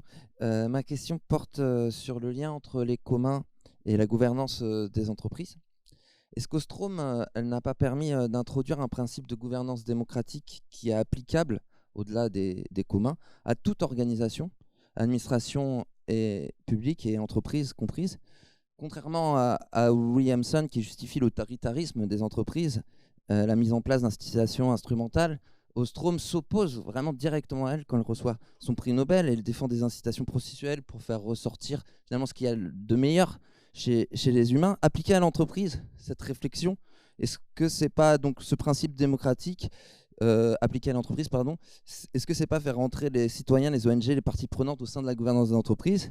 Et comment, et ça sera ma dernière question, comment l'État peut pousser à cette démocratisation? Vous avez évoqué les SKIC, vous avez généralisé le statut SKIC, vous avez évoqué aussi le devoir de vigilance qui, pour le coup, reste encore peu efficient, notamment parce que les sanctions prévues ont été censurées, non pas parce que ça remet en cause la liberté de gestion, mais parce que ça c'était pas assez précis sur qu'est-ce que c'est que pas respecter le devoir de vigilance. Est-ce que les critères démocratiques, ça pourrait pas justement être ça qui fait sens? Voilà.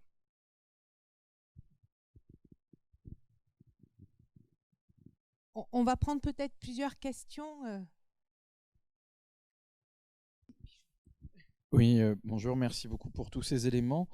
Par rapport à la question de échelle et gouvernance des communs, je me suis interrogé sur la question parce qu'on des lieux exacts de pollution et de menaces sur les grands communs. Parce qu'on s'aperçoit que finalement, on peut faire une cartographie et là, les derniers outils satellites permettent par exemple d'identifier les lieux d'émissions extrêmement importants de CO2 ou de méthane.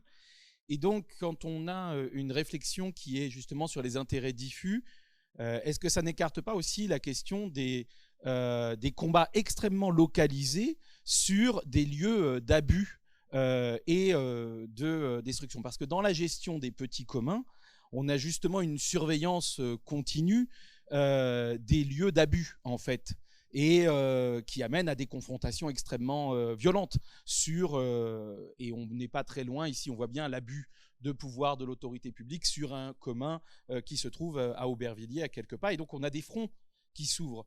Et là, je reviens sur ce point de l'intérêt des communautés.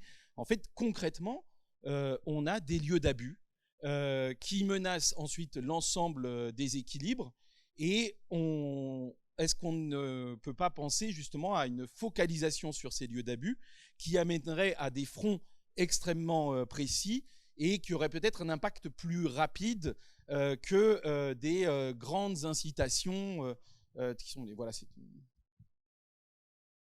Peut-être on va prendre ces deux questions et puis on prendra une autre série de questions. Oui, je veux bien essayer de répondre à la question sur les entreprises qui a été posée là-haut, en particulier parce que avec un certain nombre de gens, d'ailleurs, dont Judith, Fabienne, Corinne, plusieurs autres, on vient de finir un grand travail de recherche sur le thème « Entreprendre en commun », donc sur la question de à quelles conditions de l'entrepreneuriat basé sur les communs est possible, ce qui n'a pas grand-chose à voir avec la responsabilité sociale des entreprises, hein, entendons-nous bien. Alors, Bon, c'est un très gros travail, etc. Bien, ça va sortir progressivement. Bon, la conclusion à laquelle on parvient, c'est que de common-based entrepreneurship, parce que c'est encore plus clair en anglais, c'est-à-dire l'entrepreneuriat basé sur les communs, est absolument possible. Et on peut déjà en repérer une série d'illustrations. En gros, c'est basé sur 3 principes. Voilà, c'est pour répondre un peu à la question qui est posée. Et ensuite, on le voit dans différentes expressions. Les 3 principes, c'est 1, évidemment, la question du droit de propriété. Il est hors de question, bien sûr, ça ne peut pas être basé sur de la propriété exclusive, sur la capitalisation, l'actionnariat, etc. Et ça va même au-delà du principe « un homme, une voix », qui est déjà important dans la coopérative. Ça va au-delà de la question des réserves impartageables, qui sont des tas d'éléments, justement, qui viennent montrer que les structures juridiques sont possibles. Donc voilà, c'est de la propriété partagée et dans lequel le droit d'usage est évidemment extrêmement important. Ça, c'est la première caractéristique. La deuxième caractéristique, c'est que, c'est des entreprises qui sont tournées, alors je ne veux pas employer des grands mots, mais vers le bien commun, c'est-à-dire d'abord la satisfaction des besoins essentiels et le respect des écosystèmes. Et ça existe, je crois que vous venez d'en parler. Ça ne veut pas dire qu'elles ne font pas un excédent d'exploitation. Bien sûr, elles peuvent faire un excédent d'exploitation, mais il n'est pas distribué en interne, sauf évidemment en cas de besoin pour assurer le bien-être essentiel des travailleurs qui fabriquent le bien commun. Et puis, troisième point, c'est la question de la gouvernance. Alors, la gouvernance, elle ne peut pas être basée sur le principe d'autorité. En même temps, je suis vraiment sensible à ce que dit Giuseppe, la question de la démocratie, elle est absolument fondamentale, mais moi, j'ai envie de dire, en tout cas, c'est là-dessus qu'on a essayé de travailler, bon, voilà, qu'elle est basée sur l'expression de la voix à l'intérieur de l'entreprise. Au sens de Hirschman, exit, voice and loyalty, donner sa place à la voix de l'ensemble des participants ou des groupes sociaux qui participent à l'entreprise. Et la gouvernance, elle est basée sur l'expression de la voix. Je fais exprès de dire ça, c'est pour montrer que je ne suis pas en train de dire oui, c'est la démocratie, tout le monde. Non, c'est pas comme ça. C'est pas comme ça. Mais à partir de ces 3 principes, de l'entreprise basée sur les communs et au service du commun est possible. Voilà. Je voulais juste dire ça. Après, par rapport au point, je vais aller encore plus vite. Je trouve que c'est très intéressant la remarque sur oui. Il y a des communs globaux, oui, il y a des questions d'échelle, mais vous avez absolument raison, il y a des points critiques. Il y a des points critiques. Vous avez parlé de lieux d'abus, qui sont des points critiques sur lesquels ça s'effectue. Et c'est vrai que là, on a encore plus besoin des communautés de base. Donc la question de Ostrom, le rôle des communautés de base dans la gouvernance polycentrique, j'ai bien dit, dans la gouvernance polycentrique, dans l'overreaching set of law, c'est-à-dire dans un ensemble de réglementations et d'objectifs qui s'imposent à tout le monde, effectivement, c'est un point central. Je suis tout à fait reconnaissant d'ailleurs que vous ayez mis en évidence de manière si claire. Judith ? Oui, moi je veux bien ajouter un point sur cette question parce que en fait, ce qu'on remarque, il faut vraiment suivre les premiers procès en manquement au devoir de vigilance. Le but de la loi, c'était précisément que des grandes entreprises basées en Europe, si maintenant on élargit le but au texte européen dont on discute, c'est précisément le fait que des situations que vous décrivez, par exemple, de délocalisation de populations locales, de fuite de méthane non traitée en situation locale, qui n'étaient pas possibles à invoquer dans ces situations locales parce qu'elles sont moins regardantes que des législations européennes, par exemple, ne puissent pas rester sans contrôle et sans sanction. Donc on remonte à la multinationale qui est en haut de la zone d'influence où ça se produit parce que à l'échelle locale, il y a une possibilité de ne pas respecter les droits humains, les écosystèmes, de ne pas régler la fuite, pour le dire encore plus concrètement, ou pour laisser une délocalisation de toute une population sans son consentement se faire. C'est ce qui est en train de se passer actuellement, hein. C'est ça dont on discute actuellement. Donc, je dirais cette circulation entre l'échelle locale et l'échelle multinationale, elle a été voulue comme telle parce que la communauté de base à l'échelle locale n'avait pas les moyens dans la législation ou dans les juridictions, ou alors elle a les moyens, mais on a cette année, comme beaucoup des 2-3 dernières années précédentes, les chiffres records de crimes, homicides envers des défenseurs de l'environnement, par exemple, dans certains pays, il faut le savoir. Donc, remonter à une échelle multinationale et parler d'une zone d'influence pour précisément qu'au local, ça ne puisse plus se passer, c'est ça l'articulation. Ça ne veut pas dire qu'on n'a pas... je dirais une loupe sur ce qui se passe à l'échelle locale, mais tous les États ne sont pas aussi regardants sur une législation de protection des travailleurs ou des écosystèmes et sur la protection de lanceurs d'alerte ou de défenseurs de l'environnement. Donc voilà, c'est ça l'articulation, ça n'est pas antinomique.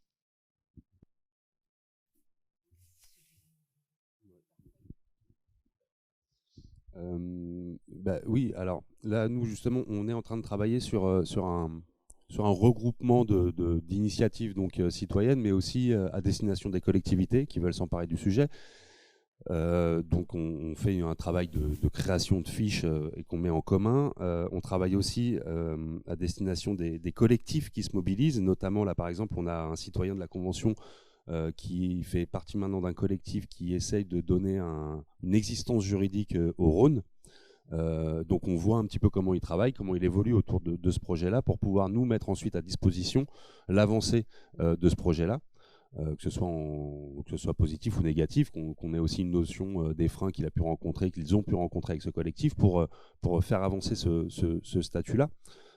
Et vraiment, on s'aperçoit de ça, c'est-à-dire qu'il y a énormément d'initiatives locales, énormément de lanceurs d'alerte au niveau local, mais ça passe sous les radars des médias, et pour ça, on a besoin justement d'une mise en commun de toutes ces initiatives et solutions. Donc nous, on travaille là-dessus maintenant depuis quelques mois avec d'autres citoyens issus de conventions. Le projet s'appelle Civipédia, il est en train d'être lancé.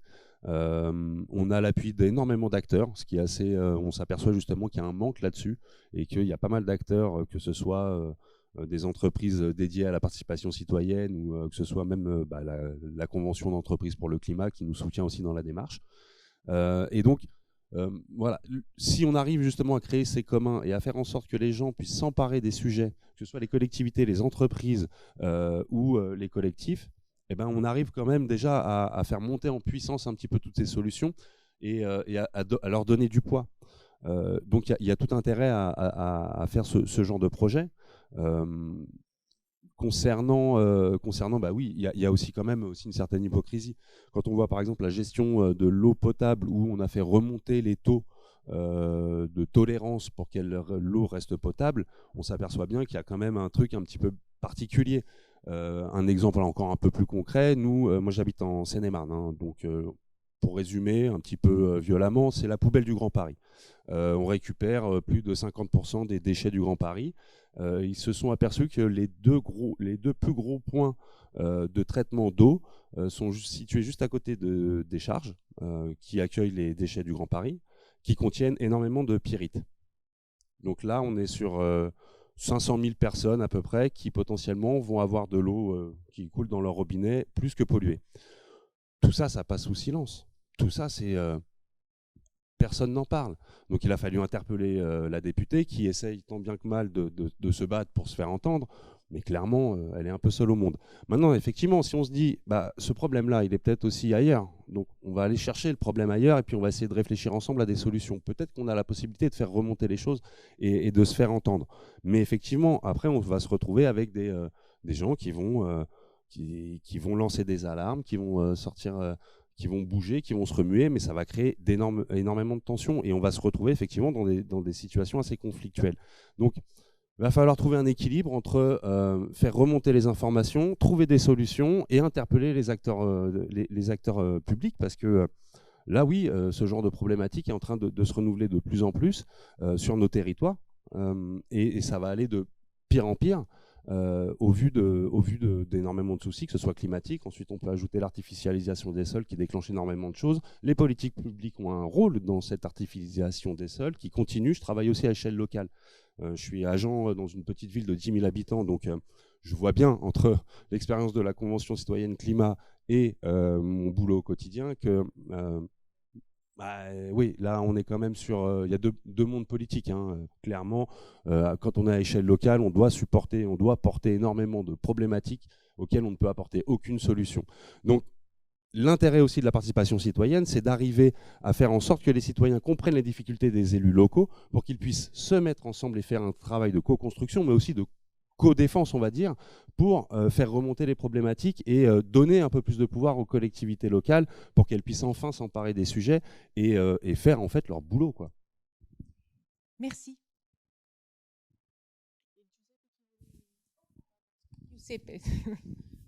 I go very quickly. So for the first question, in the 70s, there were a lot of struggle in order to make that workers would be able to participate also in steering committee and other bodies that were of the company. We know that that right of participation soon were the first attacked point from neoliberalism, and we know why. So,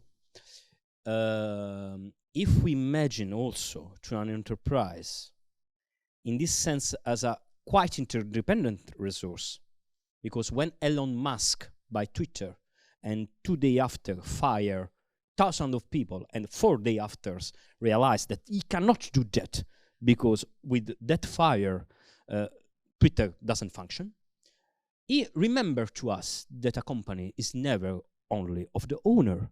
So in that case, another time, interdependency can help us also to reimagine class struggle.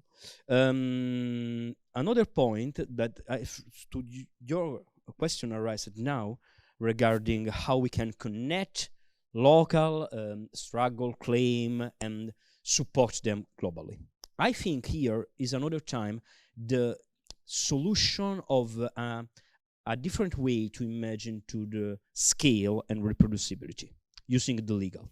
A concrete example.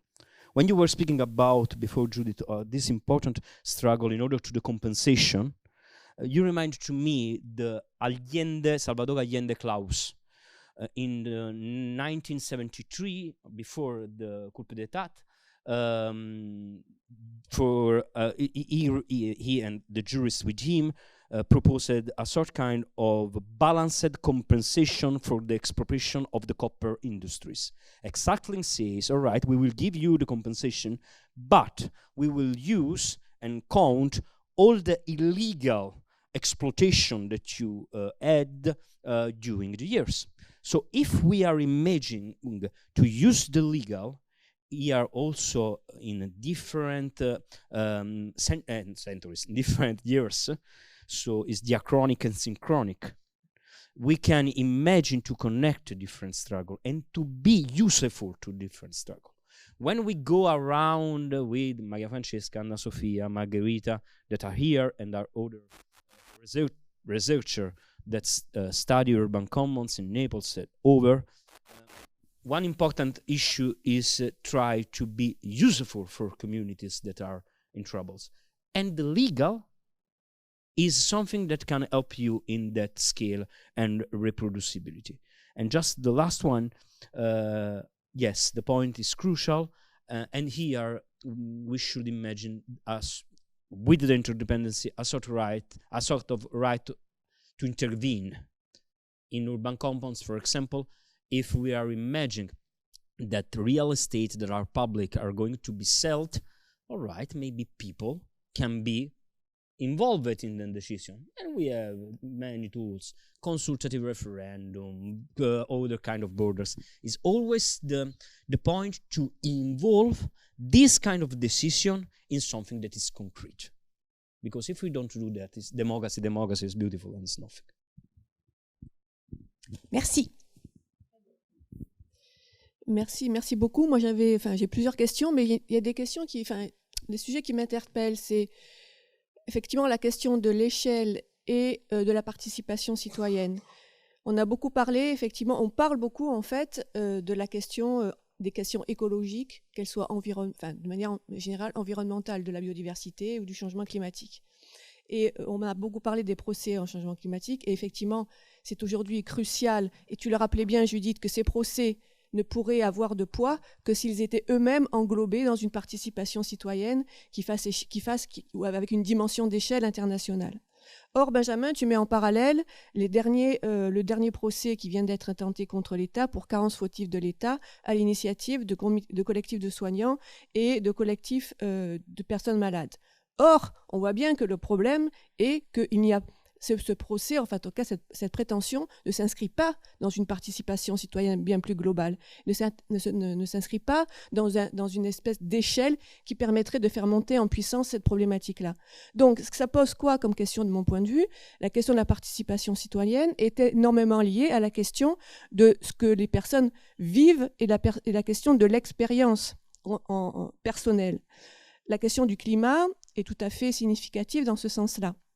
Donc, il me semble qu'il y a vraiment un problème, y compris dans la question des urban commons, où, par exemple, à Marseille, il y a énormément de travaux qui se font, énormément d'actions citoyennes concernant l'urbanisme et l'habitat. Mais pourquoi? Parce qu'il y a un problème concret à partir du vécu des personnes, et ce sont les personnes eux-mêmes qui s'engagent citoyennement par rapport à une problématique qui les concerne. Donc, je pense que cette question-là de cette citoyenneté vis-à-vis de ce qui nous concerne et ce qui nous concerne à l'échelle globale ou ce qui nous concerne à l'échelle locale, effectivement, est une question qui semble importante. Deuxième point, par rapport à ce que vous mettiez en avant, aux compétences, et effectivement ce que tu mettais aussi en avant, Giuseppe, aux compétences et aux répartitions des pouvoirs à différents échelons, du local, on va dire, à l'international, en passant par le pouvoir à l'échelon ne serait-ce qu'en France, aux différents échelons municipaux, compétences maintenant des métropoles, des régions, des départements. Enfin bon, il y a un problème aujourd'hui, vous mettiez le doigt là-dessus, qui est qu'effectivement, il faut que le citoyen se rende compte de cet enchevêtrement des compétences et de la complexité de ces compétences-là. Mais il y a un réel problème, c'est-à-dire que c'est devenu absolument incompréhensible et des chevauchements de pouvoir et de compétences qui empêchent y compris l'action publique. Et donc, il est très compliqué, en tout cas, je ne sais pas si c'est partout dans les différentes métropoles, désormais, la complexité est aussi visible, mais à Marseille, je vous garantis que personne ne comprend plus rien, y compris les élus eux-mêmes. Et vous voulez parler d'un problème qui concerne le trottoir, la rue. Le trottoir, ça va être compétence de la ville. La rue, la circulation dans la rue au niveau communal, ça va être la compétence de la métropole. Les déchets vont... On est dans une situation où finalement, comment on pose la question de la place du citoyen, de la participation citoyenne.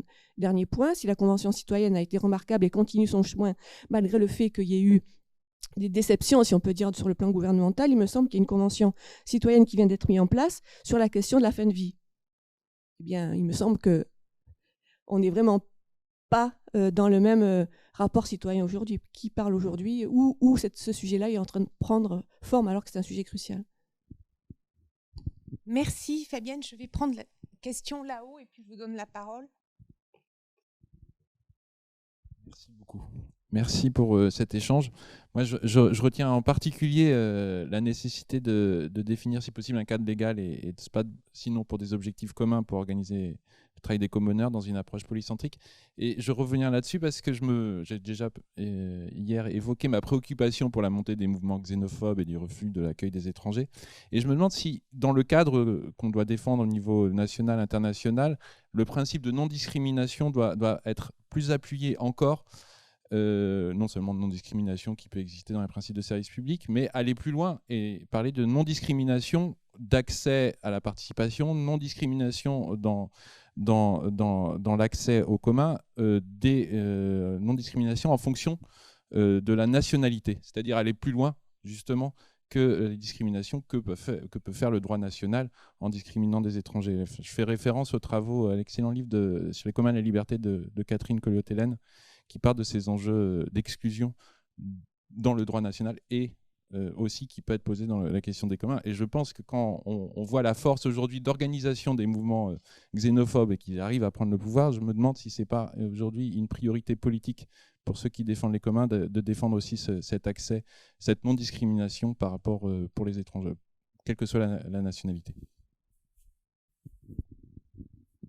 Je vous laisse répondre. Alors, je vais répondre à la première question, en tout cas en partie.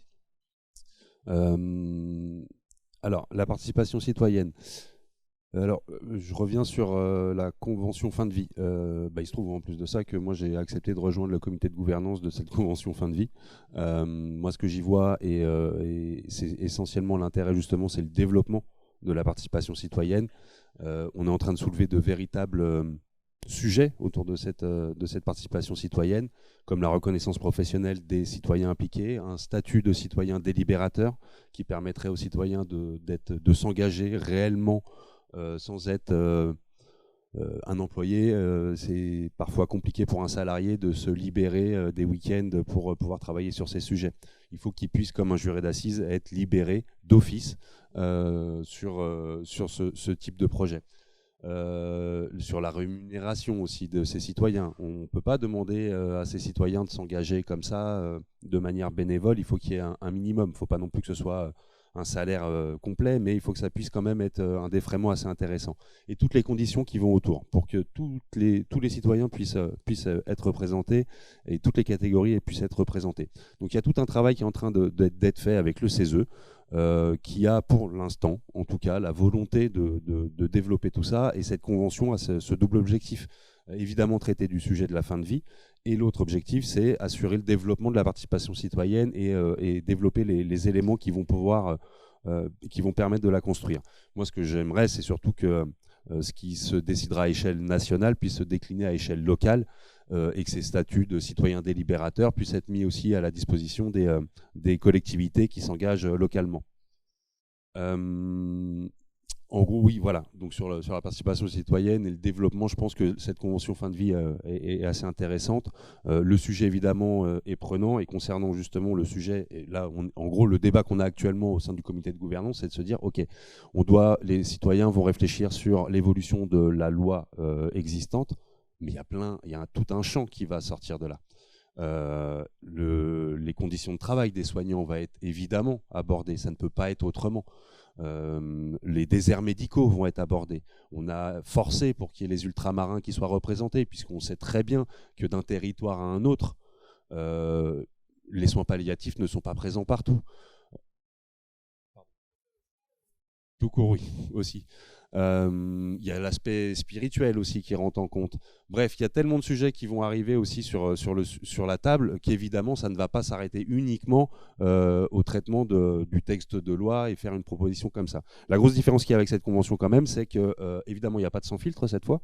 Ça va être remis au Parlement et ce sont les parlementaires qui vont traiter le sujet.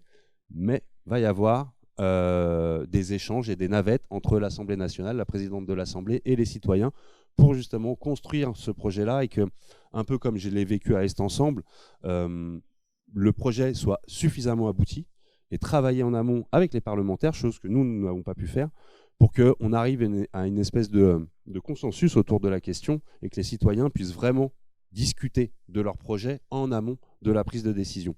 Donc, ça peut être un levier assez important pour le développement de la participation citoyenne.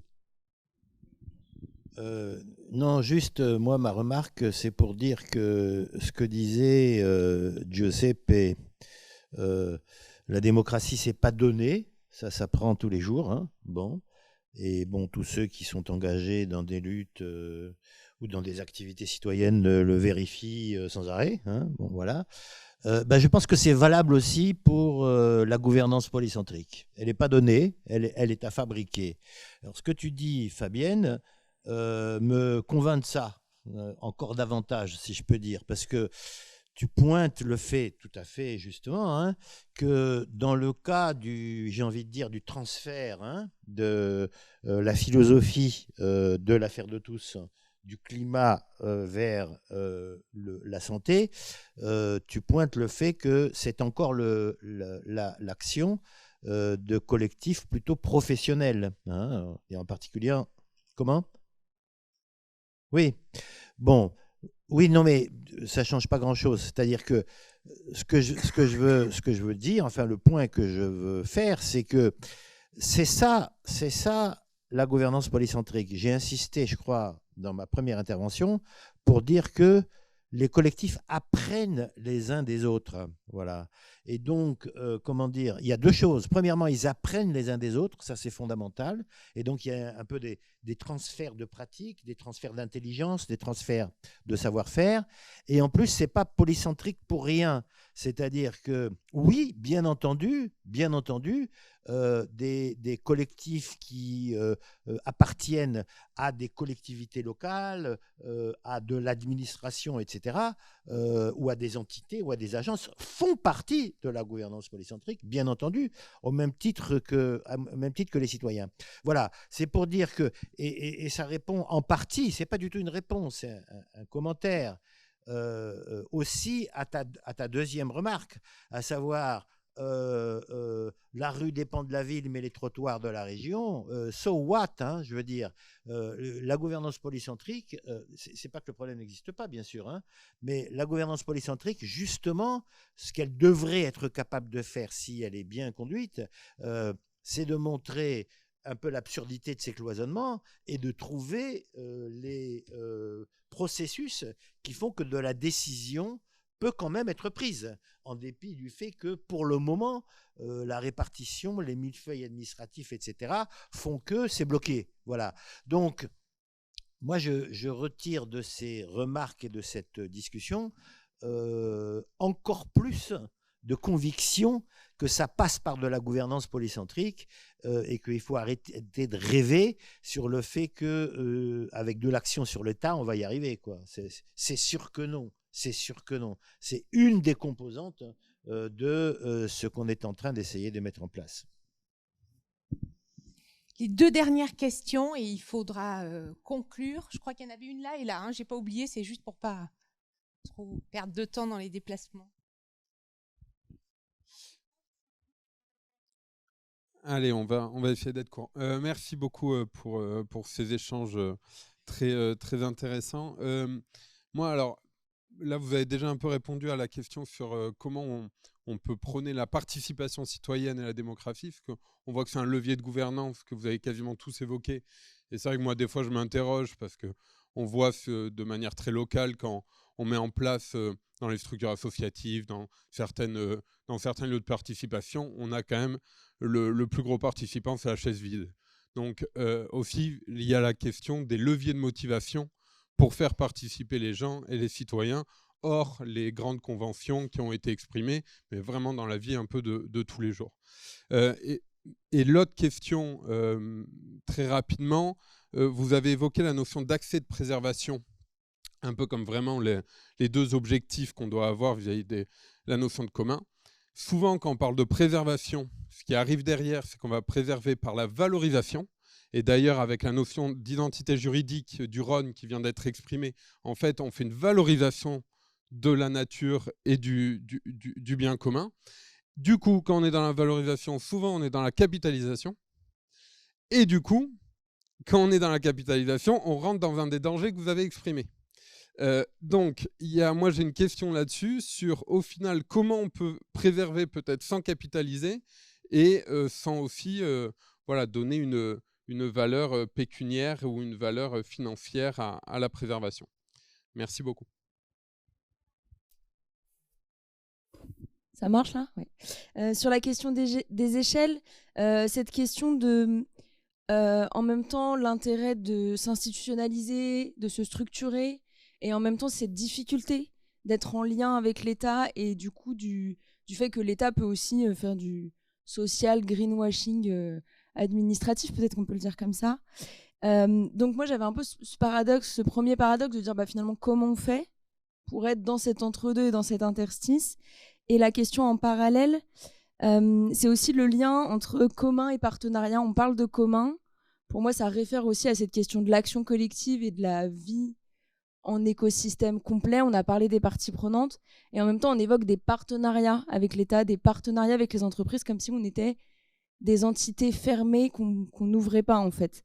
Et donc la question qui est l'une et l'autre de dire est-ce que la SIC par exemple c'est le bon outil pour faire ça, et quels sont les éléments qui vont permettre à la fois de diffuser multi-parties prenantes et du diffuser multi-échelle ou multi-niveau.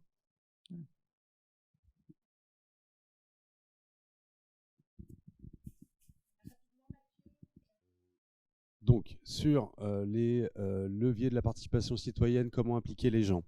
Ouais, ça c'est assez problématique à échelle locale. Clairement, c'est pas évident. Sur Reste Ensemble, un des leviers, ça a été d'indemniser en partie les citoyens qui ont été tirés au sort. Voilà, clairement.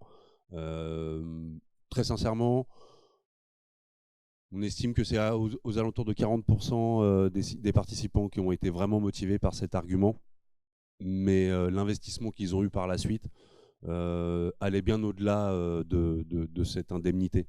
Alors, je n'ai pas les chiffres exacts concernant Reste Ensemble, mais nous concernant, un calcul a été fait. Sur les 9 mois de travaux, on a consacré à peu près 1400-1500 heures sur la convention. Donc on est à peu près sur un bon temps plein.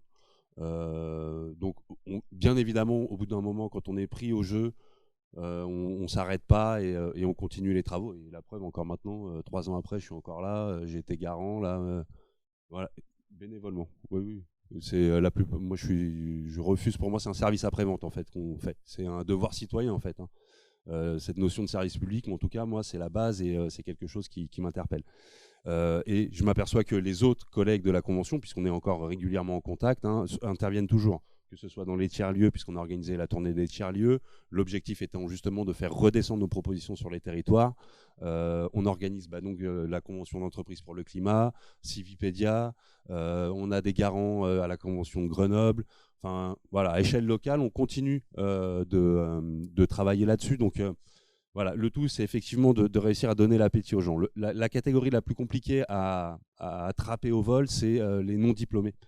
C'est un constat qui a été fait pendant le grand débat où ils sont aperçus effectivement que c'était la catégorie socio-professionnelle qui ne se déplaçait pas, partant du principe qu'ils ne pouvaient pas apporter quelque chose.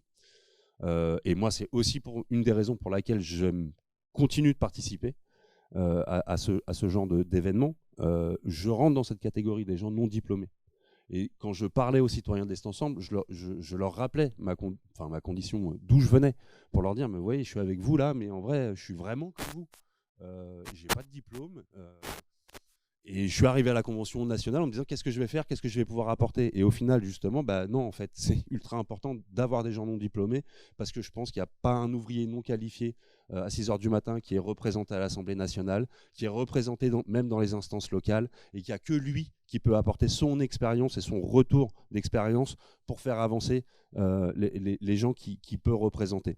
Donc voilà, malheureusement, c'est les leviers, c'est ça, c'est par des témoignages, c'est par des financements, par une reconnaissance professionnelle aussi. C'est-à-dire qu'à un moment, quand on participe à ce genre de travaux, oui, on a une évolution, on valorise aussi certains acquis, et il faut que ça puisse être reconnu pour que justement ces citoyens avancent là-dessus. Nous, on a obtenu des open badges sur la Convention citoyenne, c'est un truc pour lequel je me suis battu. Parce que j'estimais que c'était important pour les jeunes, en l'occurrence, parce qu'on avait des jeunes de 16 ans et les jeunes étudiants qui sont en recherche de stage, de valoriser cet engagement, ce qu'ils ont pu faire. Et je sais que dans le tas, certains ont obtenu des stages qui les intéressaient. Ils n'ont pas subi, en fait. Ils ont choisi leur stage parce que, justement, ils avaient cet apport qualitatif de leurs travaux à la Convention. Donc, voilà. Mais c'est effectivement assez compliqué. Ensuite, il faut que ce soit correctement organisé. Quand on fait des réunions de quartier autour d'un café pour savoir si on veut des lampadaires plutôt rouges ou bleus, oui, moi je peux comprendre que les citoyens n'aient pas envie de se mobiliser. Par contre, quand on leur dit la mobilité, vous en avez marre de vous agglutiner, de faire la sardine dans le train, est-ce que vous voulez qu'on réfléchisse ensemble à trouver des solutions? Là, forcément, ouais, ça les interpelle un peu plus. Donc il y a aussi le sujet qui va interpeller. Je voulais juste revenir sur le point accès, préservation, enrichissement, parce qu'on a commencé par ça. C'est peut-être pas mal de finir par ça. Alors, le point que je voulais indiquer, c'est que je persiste et signe. Je pense que le cœur de la question, qui nous est posée, et c'est pour ça que les communs, c'est si important, c'est bien la question comment on concilie accès, donc droit d'usage, si je peux dire, et préservation, y compris, donc le cas échéant, enrichissement, bien sûr, y compris, bien sûr, pour les générations futures. C'est vraiment le cœur de la question qui nous est posée, et c'est pour ça que les communs, c'est si important, parce que ça naît là-dessus. Donc j'ai presque envie de dire, c'est fait pour ça. Les communs, c'est fait pour traiter des questions qui nous sont posées aujourd'hui. Ce n'est pas par hasard qu'on est en plein common washing partout. Bon, alors, juste par rapport au point que vous soulevez, ce qu'il faut surtout éviter, c'est que valorisation, ça soit la valorisation capitaliste. Il faut surtout éviter ça. C'est le danger principal. Et c'est plus que possible. En fait, je vais vous donner 2 exemples. Et puis, je vais m'arrêter là. Le premier exemple, c'est Wikipédia. Wikipédia, c'est un grand commun d'accès à de la connaissance, etc. La mission de Wikipédia, c'est pas seulement l'accès, mais c'est aussi l'enrichissement. Hein, c'est de faire en sorte que ça soit de plus en plus précis, de plus en plus juste, et que ça traite de plus en plus de questions. Et bien pour ça, c'est organisé. Il y a des gardiens, il y a des contributeurs, etc. Et ça n'a rien à voir avec la capitalisation, heureusement. Et comment dire, les grandes entreprises capitalistes de l'encyclopédie, l'Encyclopædia Universalis, etc., et l'Encyclopædia Britannica, ils sont morts. Ils sont morts. Ils sont morts devant la puissance du commun, c'est-à-dire devant la puissance de la participation citoyenne des simples individus et des experts qui permettent d'enrichir Wikipédia. C'est pour dire, voilà, que comment dire, l'enrichissement, c'est pas la capitalisation. Et deuxième point, et je finis là-dessus, la forêt. La forêt. Bon, la grande question, là, je me suis réjoui de voir Lula à la COP 27, vous remettant la question de l'Amazonie au cœur des choses, décidant de faire un ministère de la participation indigène, parce que qu'est-ce que nous savons de l'expérience des forêts? C'est que ce sont les peuples qui vivent dans la forêt qui sont capables justement à la fois de vivre de la forêt, c'est des peuples de la forêt, et de l'entretenir, et que précisément la voie alternative qui est opposée, à savoir délivrer des crédits carbone à partir de plantations, faire un marché de crédits carbone, etc., c'est ce qui tue la forêt, c'est ce qui tue la biodiversité. Donc voilà, c'est pour juste 2 exemples pour dire que la valorisation non seulement n'est pas contradictoire avec la participation citoyenne, avec la participation des peuples qui vivent de la forêt, mais et sa condition. Et de nouveau, je répète, voilà pourquoi, en tout cas c'est ma conclusion, bien sûr, vous vous en doutez, voilà pourquoi les communs, c'est pas pour jouer. Hein. Les communs, c'est la réponse aux grandes questions qui nous sont posées. Merci Benjamin. Le mot de la fin pour Judith et Youssef. Le mot. Merci. Bonne journée de débat. Non, là, ça a commencé très fort. J'espère que ça se poursuivra. Mais... Regarding commons washing, an antidote can be to imagine concrete space of governance. To do that, we have to imagine different category, emerging commons and necessary commons of 2 of that. There is an article that I will share around that. So if we want quickly as an answer, but you point another element that's crucial, that when we speak about citizen association, very cool, very beautiful, but the behavior competition is inside also to all of us. So one of the commons knowledge that we have to take is exactly how to close these borders, because these borders are the borders of a cluster marketing society in which we are inside and which neoliberalism is perfectly fits. So here comes the last point, that when we speak about valorization, a lot of time there is an j'accuse against commons. All right, you do unfair competition, because when you use commons, maybe urban, maybe or you listen the citizen, this citizen and not other citizen, you are doing something that is unbalanced. We should, I think, answer to this just reminding that when we speak about equality, constitutional, this means not to that we are equal. Equal is a work in democracy and not in liberal perspective. Our number 3 article of our Italian constitution, but you have other. And so here the last point is the competence. That's very, very crucial, and you pose a very difficult question because it's the problem also of populism. That is not a bad word, but it's a big issue.